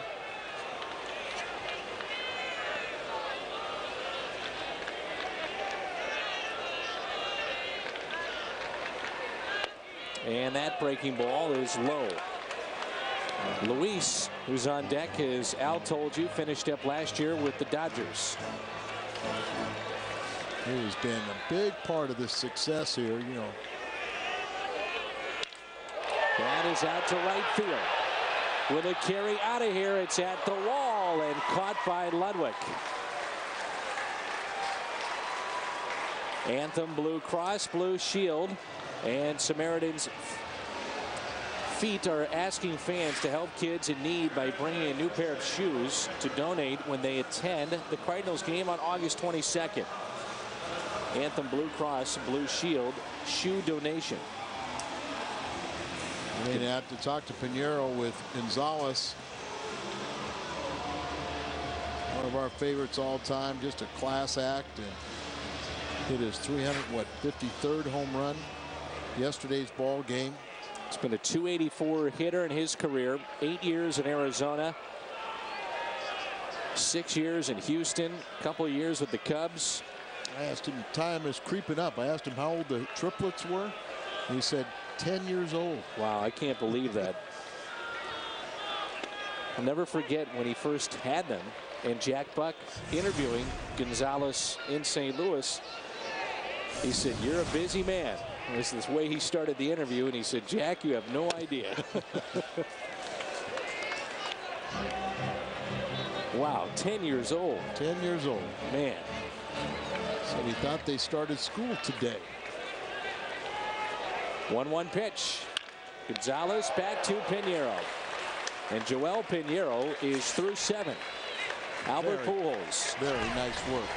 Leads it off when we come back. Pujols, Ludwig, and Anquillo.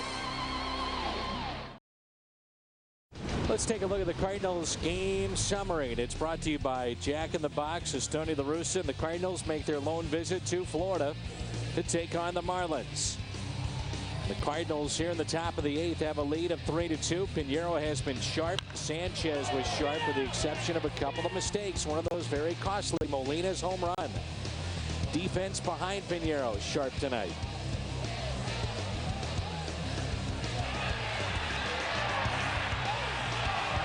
Caught stealing from Dan Uggla. And we move to the top of the 8th. There is Pujols and this right-hander relief is Sanchez. This is Matt Lidstrom. Lidstrom, he had his career best 13 2/3 inning scoreless streak snapped Saturday night by allowing a home run. 1-0 pitch to Albert. Fouled back. 46 game. He spent a little time back in the minor leagues, but 1-1 record, good ERA. That's our call to the bullpen, brought to you by Chevrolet. He's done a good job against right-handed batters. They're only batting .225 against him. And lefties, .321. 1-1 pitch. Tapped foul off the bat of Albert Pujols. Sanchez tonight, very good. 103 pitches, 69 of those were strikes. He goes 7 innings, 3 runs, all earned. Allowed 6 hits, walked 2, struck out 8. Allowed the 2-run homer and also hit a man. Not bad at all, though. Very good, but a little surprised as we see no activity in the Cardinal bullpen. Here's a 1-2. Pujols pulls it foul. Mid pitch hit 98 on our gun.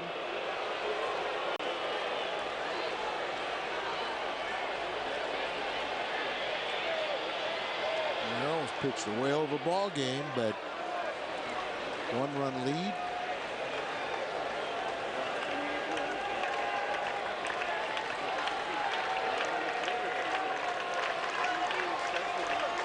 Here's a 1-2 pitch. And Pujols strikes out for the 3rd time. And does not look comfortable tonight. Let's go pitch by pitch. Lidstrom, this hard thrower to Albert Pujols, brought to you by Chevrolet.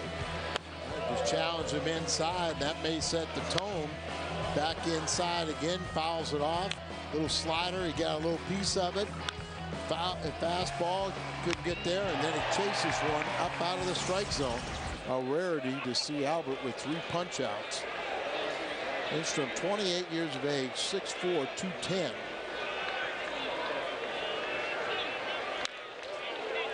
You can see he just rears back and lets it fly. Ludwig twice has fly to deep center. He's also struck out back in the 3rd. Arthur Rhodes is throwing now. He was acquired trading deadline from Seattle.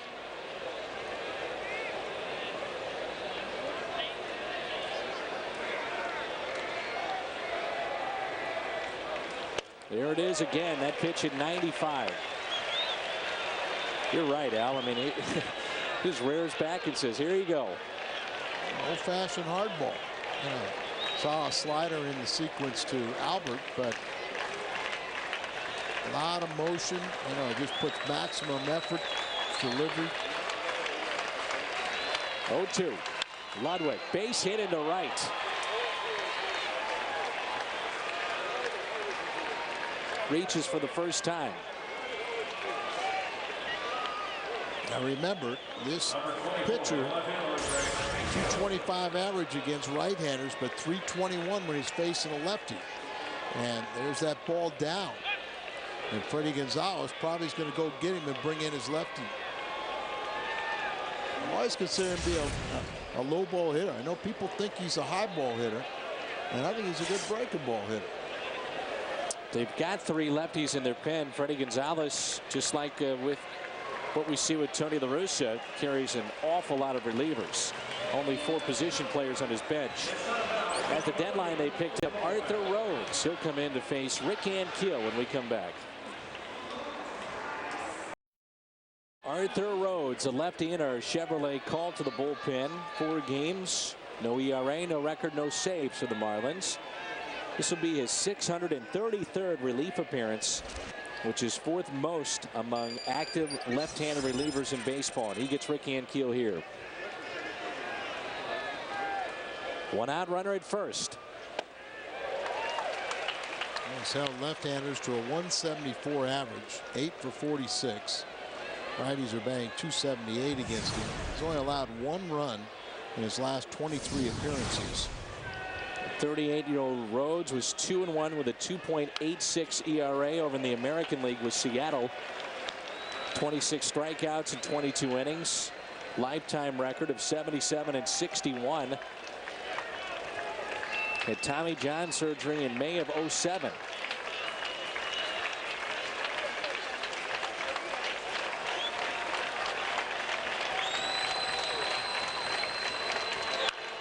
And Keel, a high pop up and foul. The Marlins gave up a 21-year-old prospect who was 5-8 this season in 17 starts at AAA and AA Carolina.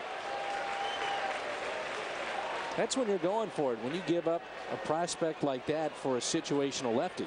Right, and you know, I mean, he's made 4 appearances, and that's only covering 2 innings. So I mean, he'd be lucky if he even gets 20 innings. Young man, 20 years of age, AA, AAA. You know, he could be making the September call-up, or could possibly be in your rotation next year for a guy that makes a lot of money, and you know, you're just getting a handful of games out of him. But that's the going price, and you find out if it's worth it. Here's a 1-2. McClellan has been up a couple of times for the Cardinals, so you figure that's going to be it for Joel Pinheiro. I would hope, you know, I mean, because you keep things very positive, be back-to-back good games for Pinheiro, and you know, and if you get up McClellan a second time, you should bring him in. A 2-2 pitch to Rick Ankiel. Here it comes. Ground ball that's backhanded by Ugla. Double play ball. 4-6-3 off the bat of Ankiel. So good work by Arthur Rhodes. Cal McClellan coming in for St. Louis.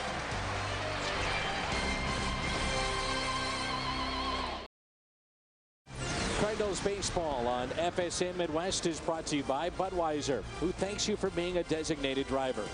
And by Chevrolet. See for yourself. Shop and compare at stlchevy.com.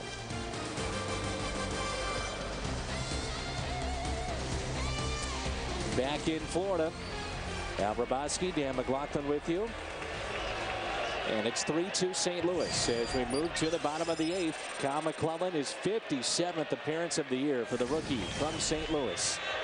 And he gets the top of the lineup. Ramirez, Hermida, and Willingham.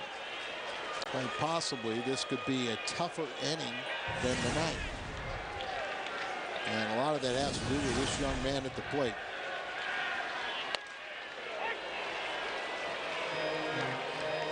And he's had a big night. Ramirez, a couple of singles and a walk and a run scored. He's the only player in franchise history to record 2 seasons of 25+ home runs and 25+ stolen bases. Closing in on 30-30. Yeah, he'll probably be a 30-30 man this year. He just missed it last year. Broken bat out to left, and it drops in for a hit. And it gets away from Ankiel. He'll fire in the second. And the ball scoots away from McClellan, gets away, and Ramirez will wind up at third.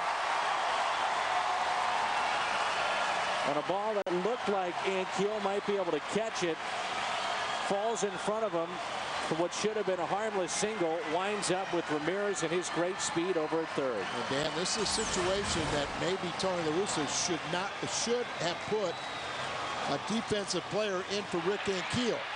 And Ramirez not running hard, and he gets in there. The throw gets by, and it gets by McClellan. But Albert Pujols was a bystander watching between first and second.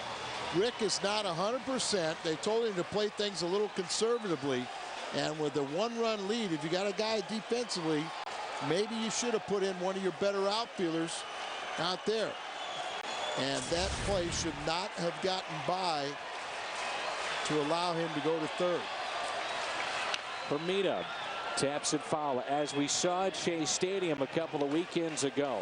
McClellan, in the heart of the lineup against the Mets, struck out the side. They gave 3 errors on the play. Somehow the Cardinals have 3 errors on the board. There's a swing and a miss, 93 miles an hour. You do a single, an error by Ankiel allowed to go to second, another error on the throw. But I don't know where the third one comes into play. Line for Pinheiro, 95 pitches, 58 were strikes. And a ground ball hit to short. Turris fires to Pujols for the first out. Ramirez stayed put. Boy, how big is that? Woo. I mean, this kid has great speed and everything. Slowly hit. Now, sometimes the perception, you don't know if the ball got by, if it's going to get by the pitcher, and then you feel like you're trapped. Now, you do have your 3 and 4 hitters coming up, but the Cardinals see how they're going to get out of it. Need a strikeout.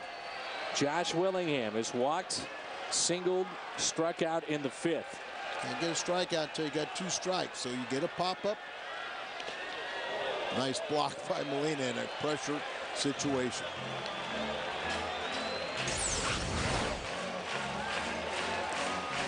This overthrows the breaking ball right there, and textbook, perfect.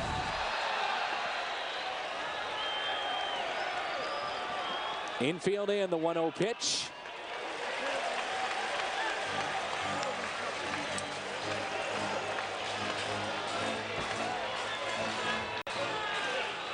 Well, they move Ankiel a few steps over towards the line. Ramirez is the tying run. The go-ahead run is at the plate. The 2-0. And that's one that maybe Willingham wishes he had back. Ball up there, if he hits it, is going to produce at least a sacrifice fly. But a lot of times we talk about, and it looked like it was high, and that's why he took it. But a lot of times that's a strikeout or pop-up pitch. And that's it out of play. 2-2. Breaking ball there. There's a couple of guys that you look at in that bullpen, Al, that you say if they come up with a jam like this, at times they might be able to get out of it because they can get the strikeout. Springer would be one. McClellan may be another one. Yeah, and Kyle has that ability. They feel confident with him to retire a left-hander. That's why you don't have one of your 2 left-handers warming up. The time called by Josh Willingham. With Jacobs on deck. Now Kyle wants to get together with Molina.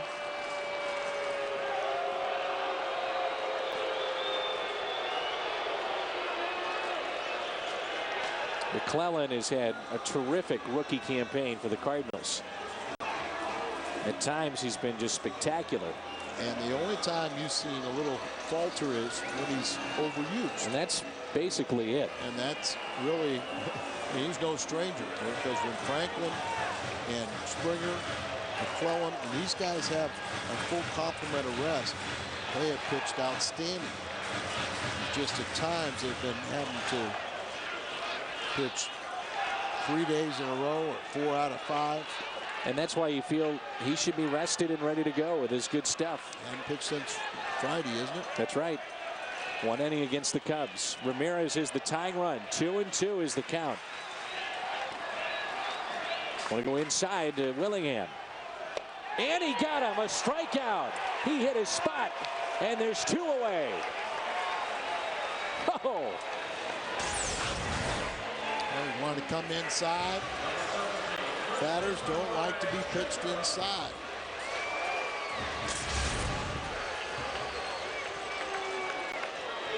Away, away, away, and then he goes with the fastball in. Jacobs 0 for 3. First strikeout on the night for Kyle McClellan. Now the infield is back. And there's 2 outs for Mike Jacobs. There's the curveball, and that's a strike. You wonder about Ramirez not running on that slowly hit ball to short. I mean, could be a difference in this game. Granted, you know, he's anticipating, at the very least, the middle of his orders going to get the job done. But immediately grounded out to short on that ball, and then Willingham strikes out, so it's all up to Jacobs. See, Molina wants it in. The 0-1 pitch is in. Down and in. 1 ball, 1 strike. That pitch hit 92. Bullpen trying to hold on for Pinheiro. Should be in good shape, you know, with McClellan hadn't pitched since Friday. Franklin hadn't pitched since Friday. Izzy hadn't pitched since Thursday. Chris Perez Friday. Here's a 1-1 pitch. Fly ball out to left. He should get out of it. Rick Ankiel is there. Kyle McClellan, what a job. Runner at third. Nobody out. And he pitches around the airs. Hermida, the number 2 hitter. A ground out to short. Willingham then caught looking. And the fly ball out by Mike Jacobs. What a job by the St. Louis. 3-2 Cardinals. After the game, it's U.S. Cellular Cardinals Live. It's Pat Paris along with Jack Clark in the studio. They're going to check in with Brett Wallace, the Cardinals' first-round pick this year. We'll break down the fine 8th inning in the pitching of Kyle McClellan. And, of course, Tony La Russa's comments, a player of the game, and the rest of the guys inside the clubhouse. U.S. Cellular Cardinals Live. Okay, Brent, looking forward to it. What a job by Kyle McClellan. Sends us now to this 9th inning. Still 3-2 in favor of the Cardinals. And this is a new pitcher, Joe Nelson. Got a good closer out there in Kevin Gregg. He's 25 for 31 in save opportunities. And speaking of save opportunities, looks like the rookie Chris Perez is up throwing. I said at the start of the 8th inning, it could be a tougher inning than the 9th inning. Couldn't be much tougher for Kyle McClellan, and he answered the bell with spectacular pitching, stranding Ramirez at third base on a single and 3 errors. And you see Chris Perez. Here's a 1-1 pitch. Chris Perez went to college right here in Miami, the university. He was their closer. And it wasn't that long ago. Just a couple of years ago. Kind of see this Nelson has a splitter.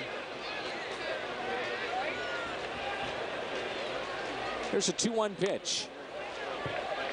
79 miles an hour, taken in the dirt. 3-1. Molina with a big hit tonight. His 2-run homer, 5th on the year, back in the 4th inning. That was the splitter there. You see when he reaches in, he gets the most extreme grip, and that's the splitter grip. Now Dana DeMuth is, instead of,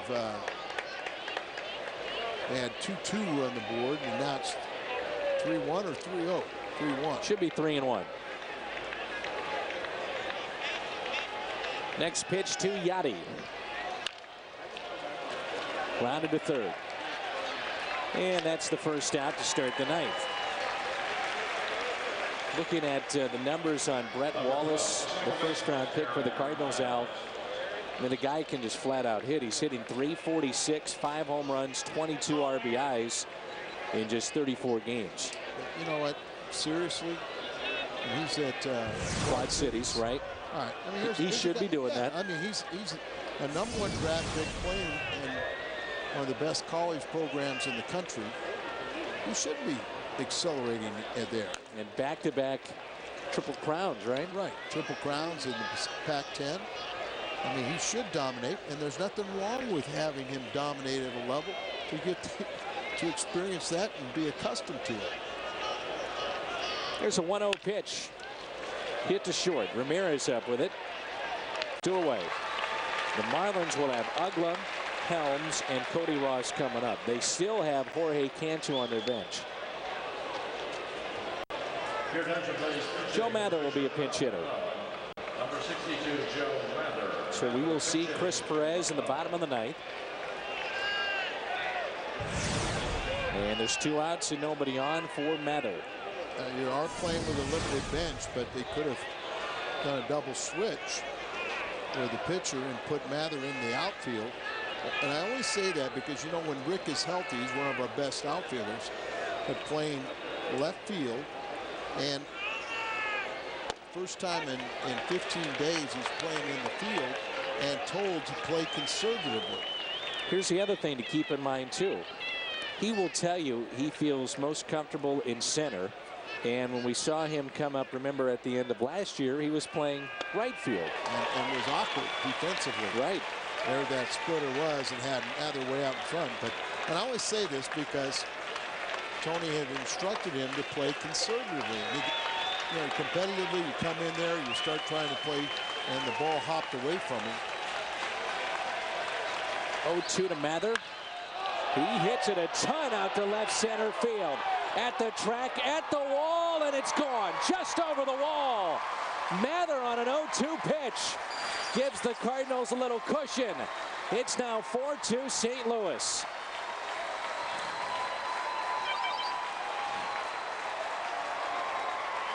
A couple pinch hit home runs now for him. And Mather having a lot of fun as he's showing that long ball power. If the catcher asks for up the ladder, you better get it up above the strike zone. And he's tall, and you see him. That ball he could still handle, and a high towering fly ball that snuck over the scoreboard. And with what you're saying, Al, it wouldn't shock you one bit if you saw Mather go in the outfield this next inning. No, it wouldn't. You know, after what we just saw. But the comfort level of Ankiel, as you described. Yeah, and sometimes you're reluctant to do that because you don't want to, you know, prove to something that you should have done it an inning before.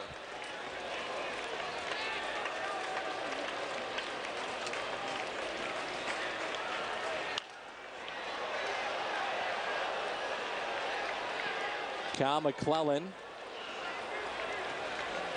outstanding in the 8th inning, and then Joe Mather, another rookie. That's his 7th home run.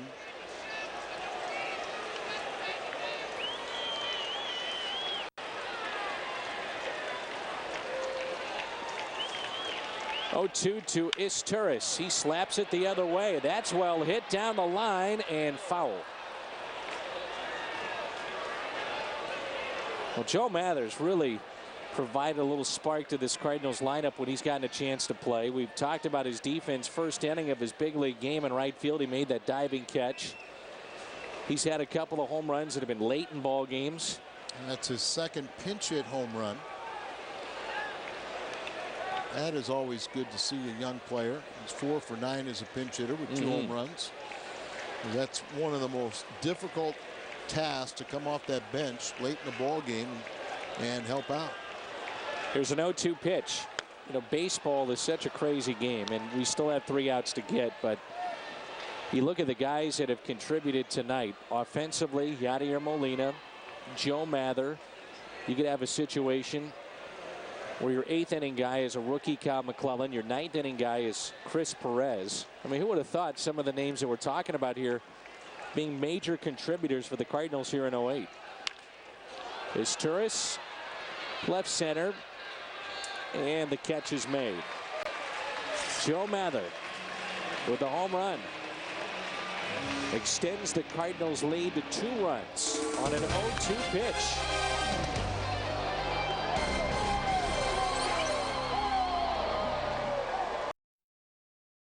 Bottom of the 9th rolls in. It's the rookie Chris Perez at a 4-2 St. Louis lead. 26th appearance in the year for Perez. Record of 2-1, 1 save and 3 opportunities. That save was the 5-out save against the Dodgers the other night back home in St. Louis. So we've heard an awful lot, and a lot of people have wanted to anoint Chris as the ninth inning man, the closer, and yet hasn't had many opportunities. Joe Mather now is in left field.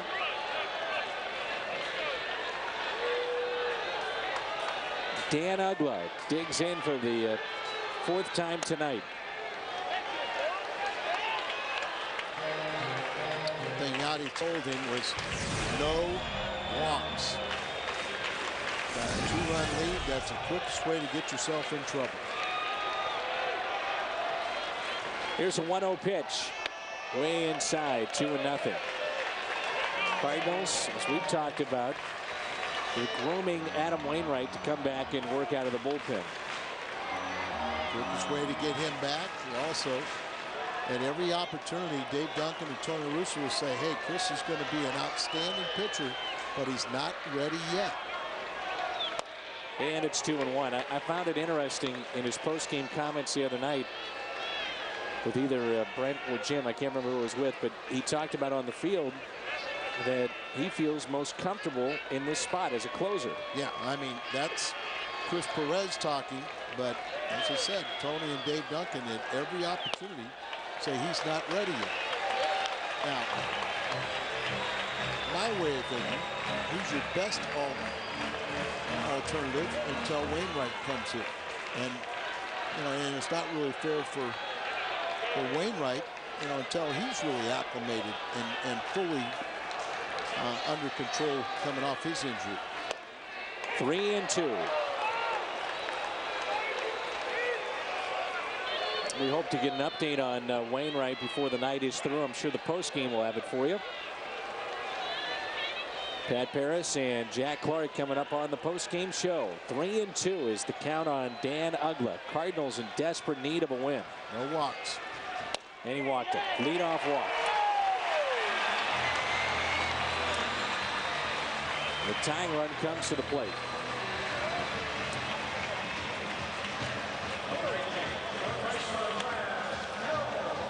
It brings in Wes Helms. The Mather home run looms large now. Helms is 0 for 3.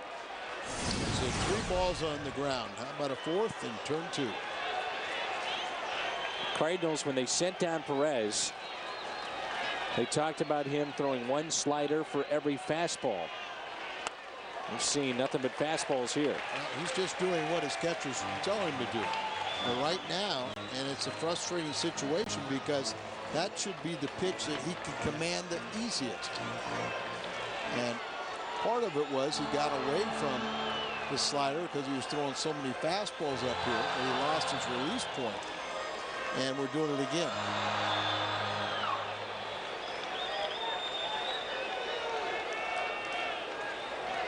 Well, you get the double play and don't worry about the walk then. That's erased. Let's see if he can do it. Cody Ross, who is homered, is on deck. Runner goes and throw by Molina. They got him. He throws out his 2nd of the night. Unbelievable. Oh, I thought there was no way he had any chance. Freddie Gonzalez knows that good. Look at the jump he had and a tough pitch inside. So, I mean, ideally, you know, pitch up and away, but a pitch inside like that is so tough to handle to get into a throwing position. That even impressed Molina himself. Al, the question now is why? Well, why would you do that? You got the tying run at the plate. In Freddie's mind, I think he's thinking, you know, it's 2-0. He's going to, or it was 1-0, I guess. He's going to throw a strike and hopefully to ease up and just kind of, you know, just put one over. He stole it off. He got the jump off of Perez. It's just you got a bazooka behind the plate. Nobody getting loose in the Cardinal pen. If you're going to do this, you know, you're going to have to sink or swim with him for a while. You can't be a yo-yo It's not fair to the guy you're bringing in from the bullpen, and it's not fair to Chris. Blew it by him on 3-1. I'm guarantee you that caught stealing put some life into Perez, and it also took the sails out of everything the Marlins are thinking. Wow. I didn't think there was any chance. 3-2 pitch. But again, I mean, even if Helms strikes out, you got a guy in Cody Ross that's hit 16 or 17 now home runs with his one tonight. You've got Cantu on the bench with power. You can go to him. I mean, well, it's one of those situations you have to believe that you can almost walk down there. Yeah. And that might have been why we saw the stunned look on Freddie's face. Here's a 3-2 pitch. And he got him. Strikeout for Perez. There's 3-0, and he comes back to strike out Wes Helms. Let's take a look at our player of the game. As always, it's brought to you by Budweiser, the great American lager. And we'll give it to tonight's starter for the Cardinals, Joel Pinheiro. And the Cardinals an out away from getting Pinheiro a win here tonight. Pinheiro, 7 innings, 2 runs allowed on 7 hits. Walked 1, struck out 4, and gave up just 1 home run. This will be an outstanding game for the Cardinals to win. But you just look at some of the individual contributions. You know, what Molina's done in this game, Pinheiro's done in this game. You know, Kyle McClellan, you know, Mather go out there. Again, Keel, you know, coming back. It's got a couple hits and a walk. Got the first RBI for the Cardinals.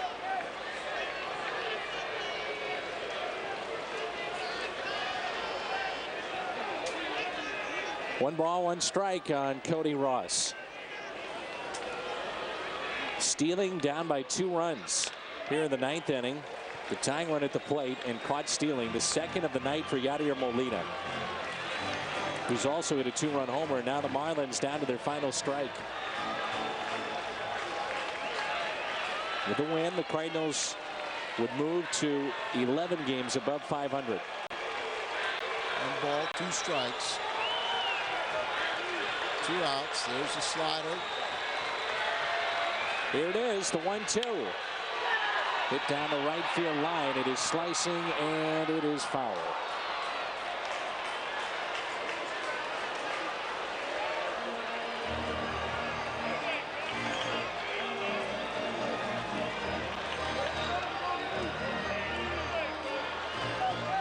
The other thing that factors into it, too, and you talked about it, but Perez not throwing strikes. Yeah, and I mean, for one thing, you know, it's good a little bit to be effectively wild, but you've got to have the strike zone and not be pitching behind. Fastball down and away. 1-2 pitch, and he struck him out. And the Cardinals take game 1, 4-2. Second save for Perez, the win for Pinheiro. And the Cardinals hold on for a hard-fought 4-2 win. 2 hours and 32 minutes. Cardinals take game 1. Stay with us. It's U.S. Cellular Cardinals Live coming up. 8 hits aside. 3 years for the Cardinals. Doesn't matter. Redbirds back to 11 games above 500 at 66 and 55. Post-game show coming up. Well, the game is over with a much-needed win, but Jack Clark and I are here to break it all down on U.S. Cellular Cardinals Live. Jack, your thoughts? Well, it was a great win, great pitching, great defense. Put those two together, you come away with a lot of W's that way. Yeah, that's exactly right. Much more on that coming up. Plus, a tough weekend in Chicago. The Cardinals come to Miami, trying to reel in the fish and gain some ground in the wild card race. We'll break down game 1 of this big series. Take you inside the Cardinal clubhouse in Florida for player reaction to Tony La Russa's post-game comments, plus the latest on Chris Carpenter and Adam Wainwright, and we'll introduce you to the Cardinals' top draft pick, Brett Wallace. Happy birthday, Hulk Hogan. Don't go anywhere, brother. U.S. Cellular Cardinals Live is going to run wild all over you.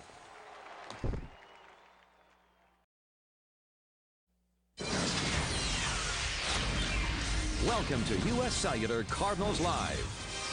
Hello, everybody. Welcome inside our FSN Midwest studio in St. Louis. It's a post-game edition of U.S. Cellular Cardinals Live, along with former Cardinals slugger Jack Clark. I'm Pat Paris. Coming up, we're going to break down Game 1 of this series with the big wild card implications, and we'll take you back to Florida for player reaction and Tony La Russa's post-game comments, and we'll give you updates on Chris Carpenter as well as Adam Wainwright, and we'll take you a look at how Cardinals top prospect and top pick, I should say, Brett Wallace is adjusting to professional baseball. Let's also remind you that is U.S. Cellular text time. You can get involved in this program.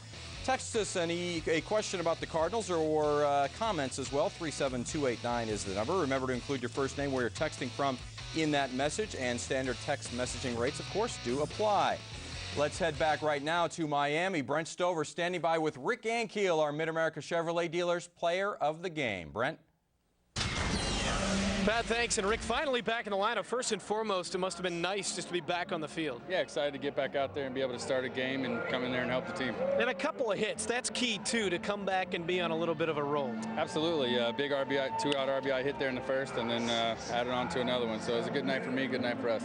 Good team victory. How key is it to get Game 1 in a 4-game set against a team that's right there in contention? Yeah, it's nice. It's big for us, like I said, and hopefully we continue to roll on through this series. You did make a mistake in left field in the 8th inning, but how about the way McClellan pitched around the runner at third and nobody out? Well, thanks for reminding me about my mistake. I'm sorry, Rick, but you had enough of a positive. McClellan threw good. That was great. I mean, you leave a runner there on third with no outs, and you know, that's an unbelievable job. That's all you can ask for. It was a tough play for what it's worth. Good win tonight, Rick.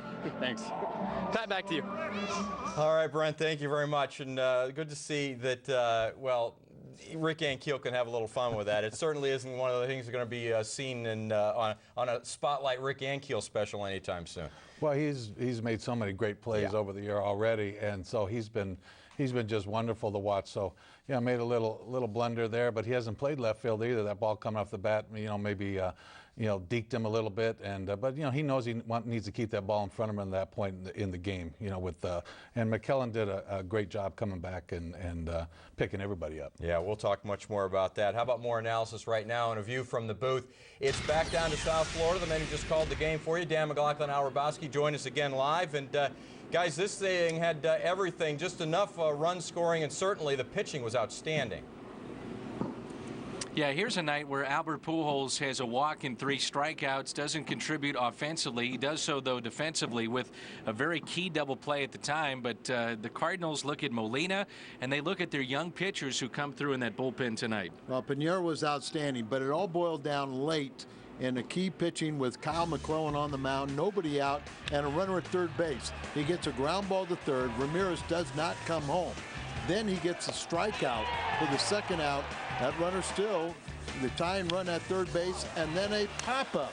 So clutch pitching from Kyle McClellan, but that was just the 8th inning. Then we have the 9th inning, and there's the final pitch, or no, excuse me, that's the second strikeout after Molina threw out, and this is the final pitch, a good pitch up and in. That's almost an unhittable pitch.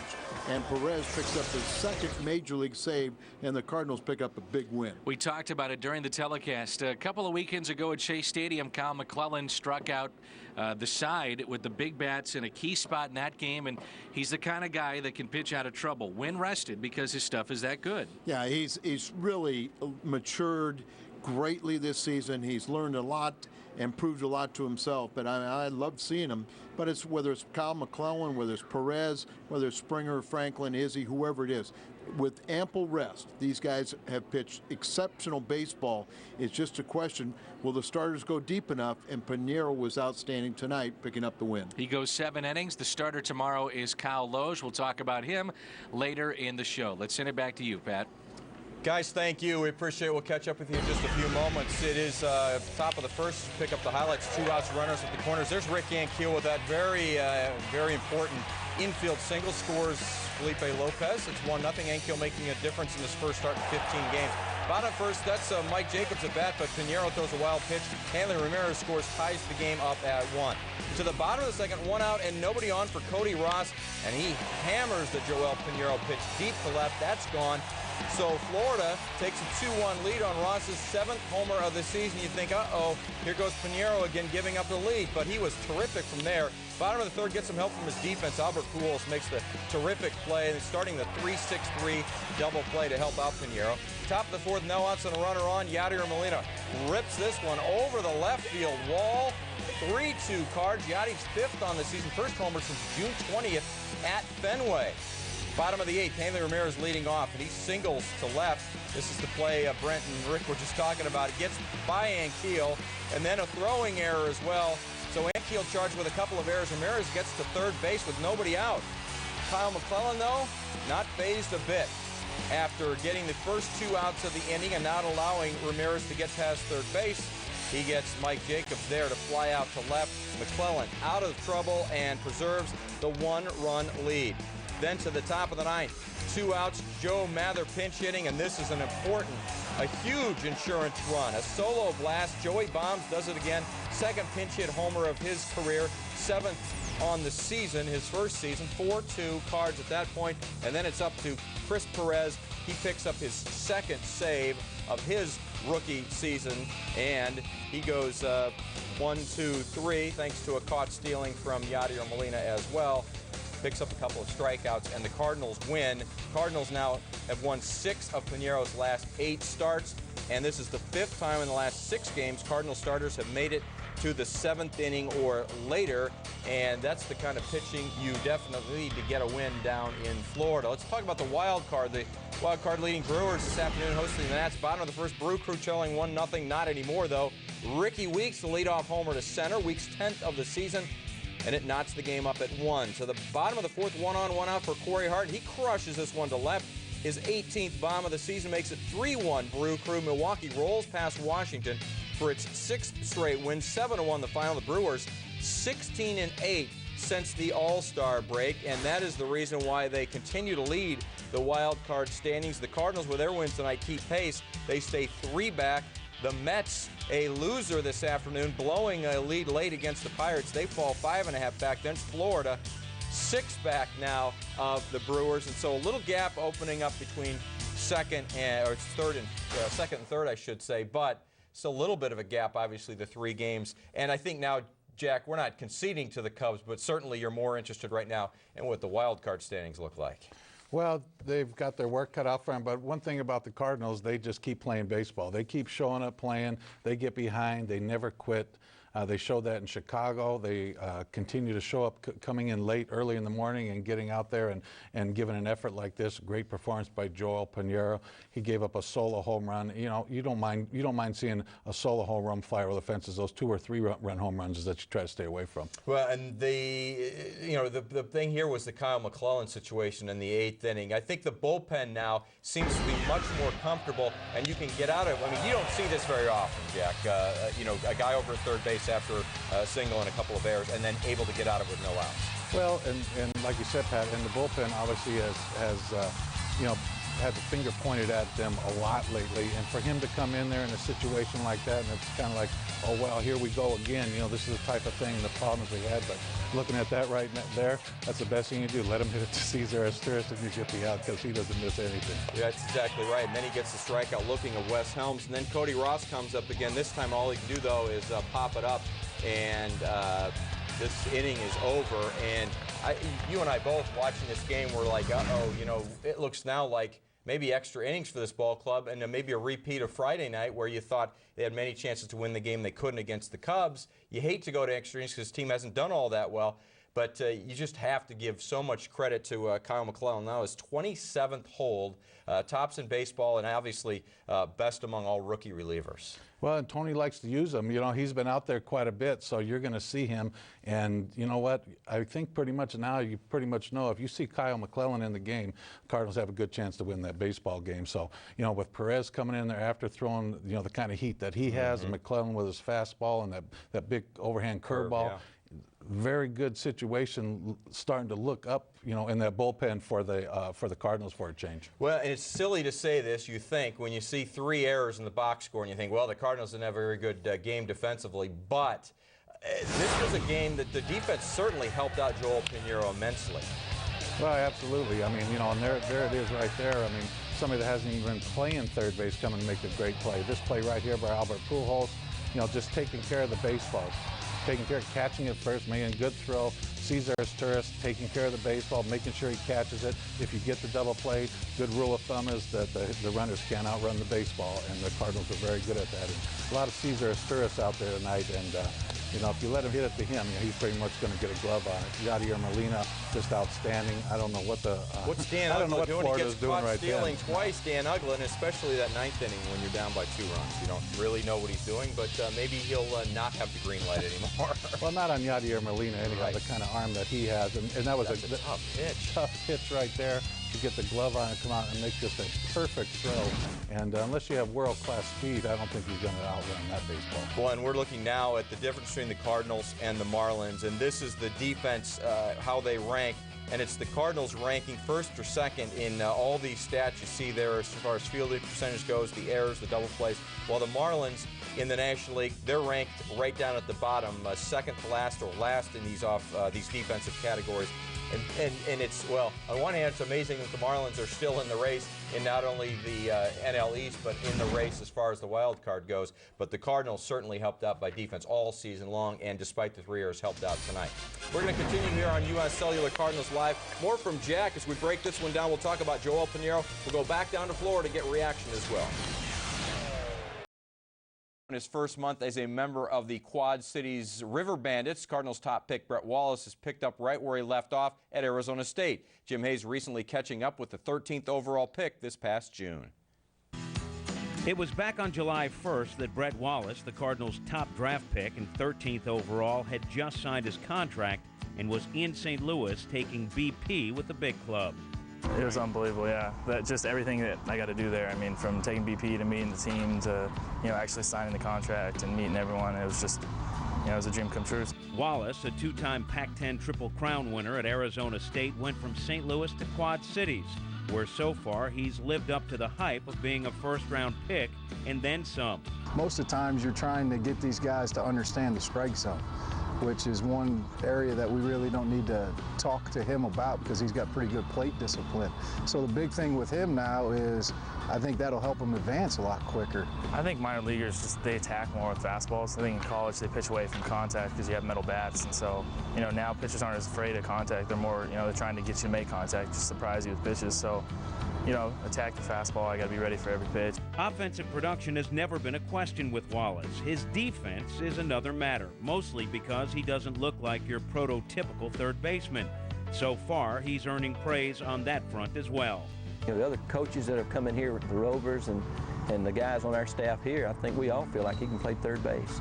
He's not going to be your Scott Rowland type third baseman, but he's shown range. He's backhanded balls. He's gone to his left. He's come in on balls. Playing here at modern Woodman Park has its perks, like walking through the Field of Dreams corn as part of player introductions. But it is minor league baseball, 140 games under sometimes less than desirable conditions. It takes some getting used to. When you first get here, you're a little overwhelmed. It's like, wow, we have another game tomorrow and the next day. So I think, right away it was a little bit of an adjustment period, but now it's, you get excited to come out here and work and get better. The thing about him, to me, is his professionalism already. He's only been in the game for a short period of time, but every day it's work, it's business. We're out here to win. Wallace got a signing bonus in excess of $1.8 million. He's yet to spend a penny of it. Instead, he's focused on improving. And while he thinks about getting to the big leagues someday, for now, he's living in the moment. You got to come out here and just have fun, be a kid, and not worry about money or worry about moving up to the system. You just come out here and play the game every day, and it will take care of itself. Thanks to Jim Hayes. Tomorrow we're going to catch up with last year's first-round pick, shortstop Pete Kozma. Here are Wallace's numbers at Quad Cities, updated through tonight. 34 games. Pretty big average there, 346, 5 homers, 22 RBIs, a great on-base. Slugging percentage is actually .543, so that's certainly solid enough. And Jack, we've seen enough video, I guess, of this guy. We know he can hit the baseball. We know he can hit it a long way. There are some questions still a little bit about his defense, but certainly this guy can swing a bat. Well, if you can hit, they'll find a place for you. So, You know, he obviously can hit. He seems like a great kid. You know, but he's got to get used to that wood bat though. You know, too, because as the game speeds up a little bit, as he gets up and you get better defensives and some guys that little sharper breaking balls and everything. You know, that's where we'll see really how that goes. But he sounds like he's working hard in his defense. And I know with the Cardinals, they got great coordinators in the organization, so they'll be spending plenty of time with him and all their other draft picks too. But they'll be spending lots of time with him, learning how to just take care of that baseball and get it out and not try to do too much with it. I know he's slated to go very, very soon up to High A Palm Beach and follow Pete Kozma sometime here, I would think, in the next couple of weeks. Right now, though, let's talk about this Cardinals 4-2 victory down in South Florida and talk about the closer, at least the closer for now. It's Chris Perez. He picked up his second save in the last 4 or 5 days. Let's hear his thoughts on tonight's game. Yeah, I mean, that's better than it's better than missing high. I was just pulling the ball a little too much across my body, trying to keep it low. I mean, you know, they lead the league in home runs, and in a close game, you don't want to, especially don't want to walk the leadoff guy, but you know, give up too many fly balls. How big was it, Yachty throwing the guy down? That was huge. That was the last thing in my mind. I was expecting him to run, and you know, Yachty, it was a tough pitch to throw on, you know, running inside, and he threw him, could strike down a second, and we got him. It was huge. Does that suddenly then inject you with confidence? It seemed like it based on. Oh, for sure. I mean, you know, leadoff walk, nobody out, it was a 2-run game. You know, tying runs up at bat every at bat, and when you throw somebody out, then it puts the ball back in my court, not letting anybody else on. And you know, even if I do give up a solo home run, we're still up by 1. So that was huge.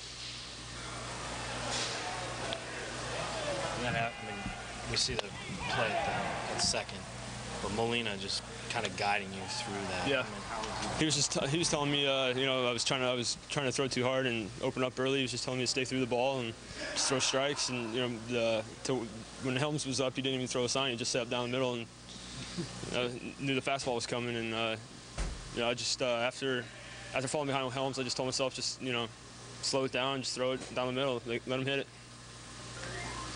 Kind of fun pitching in that situation then, with nobody on, you just rear back. Yeah, I mean, you know, you feel more comfortable. You can try to, you know, you don't have to nibble. You can just go right after them and make them beat you. And you know, I was, you know, throwing my best stuff and see how it would come out, and it came out good. It's a big deal for you being as close as you are. I mean, then you were pretty amped. Yeah, I got, you know, friends and family that haven't seen me play before since college, and you know, it's always fun to come back to South Florida. You know, I had great years down here, and my coaches from Miami were in the stands, and it's just great to be able to, you know, play in front of them and have them get a chance to see me. How many people did you have? I'll have about 12 or 15 every game. Kind of separate them out a little? Yeah, actually, luckily they've done it themselves. People have had different stuff, so I haven't had to worry about that too much. Nerves going a little bit, you think, because of that, or? No, I mean, we had a late flight last night, and you know, baseball players are routine players, and we kind of got thrown off last night, but you know, no excuses. I felt good out there. My arm was healthy, and you know, I still had stuff in my fastball, and so no excuses. I mean, it felt good.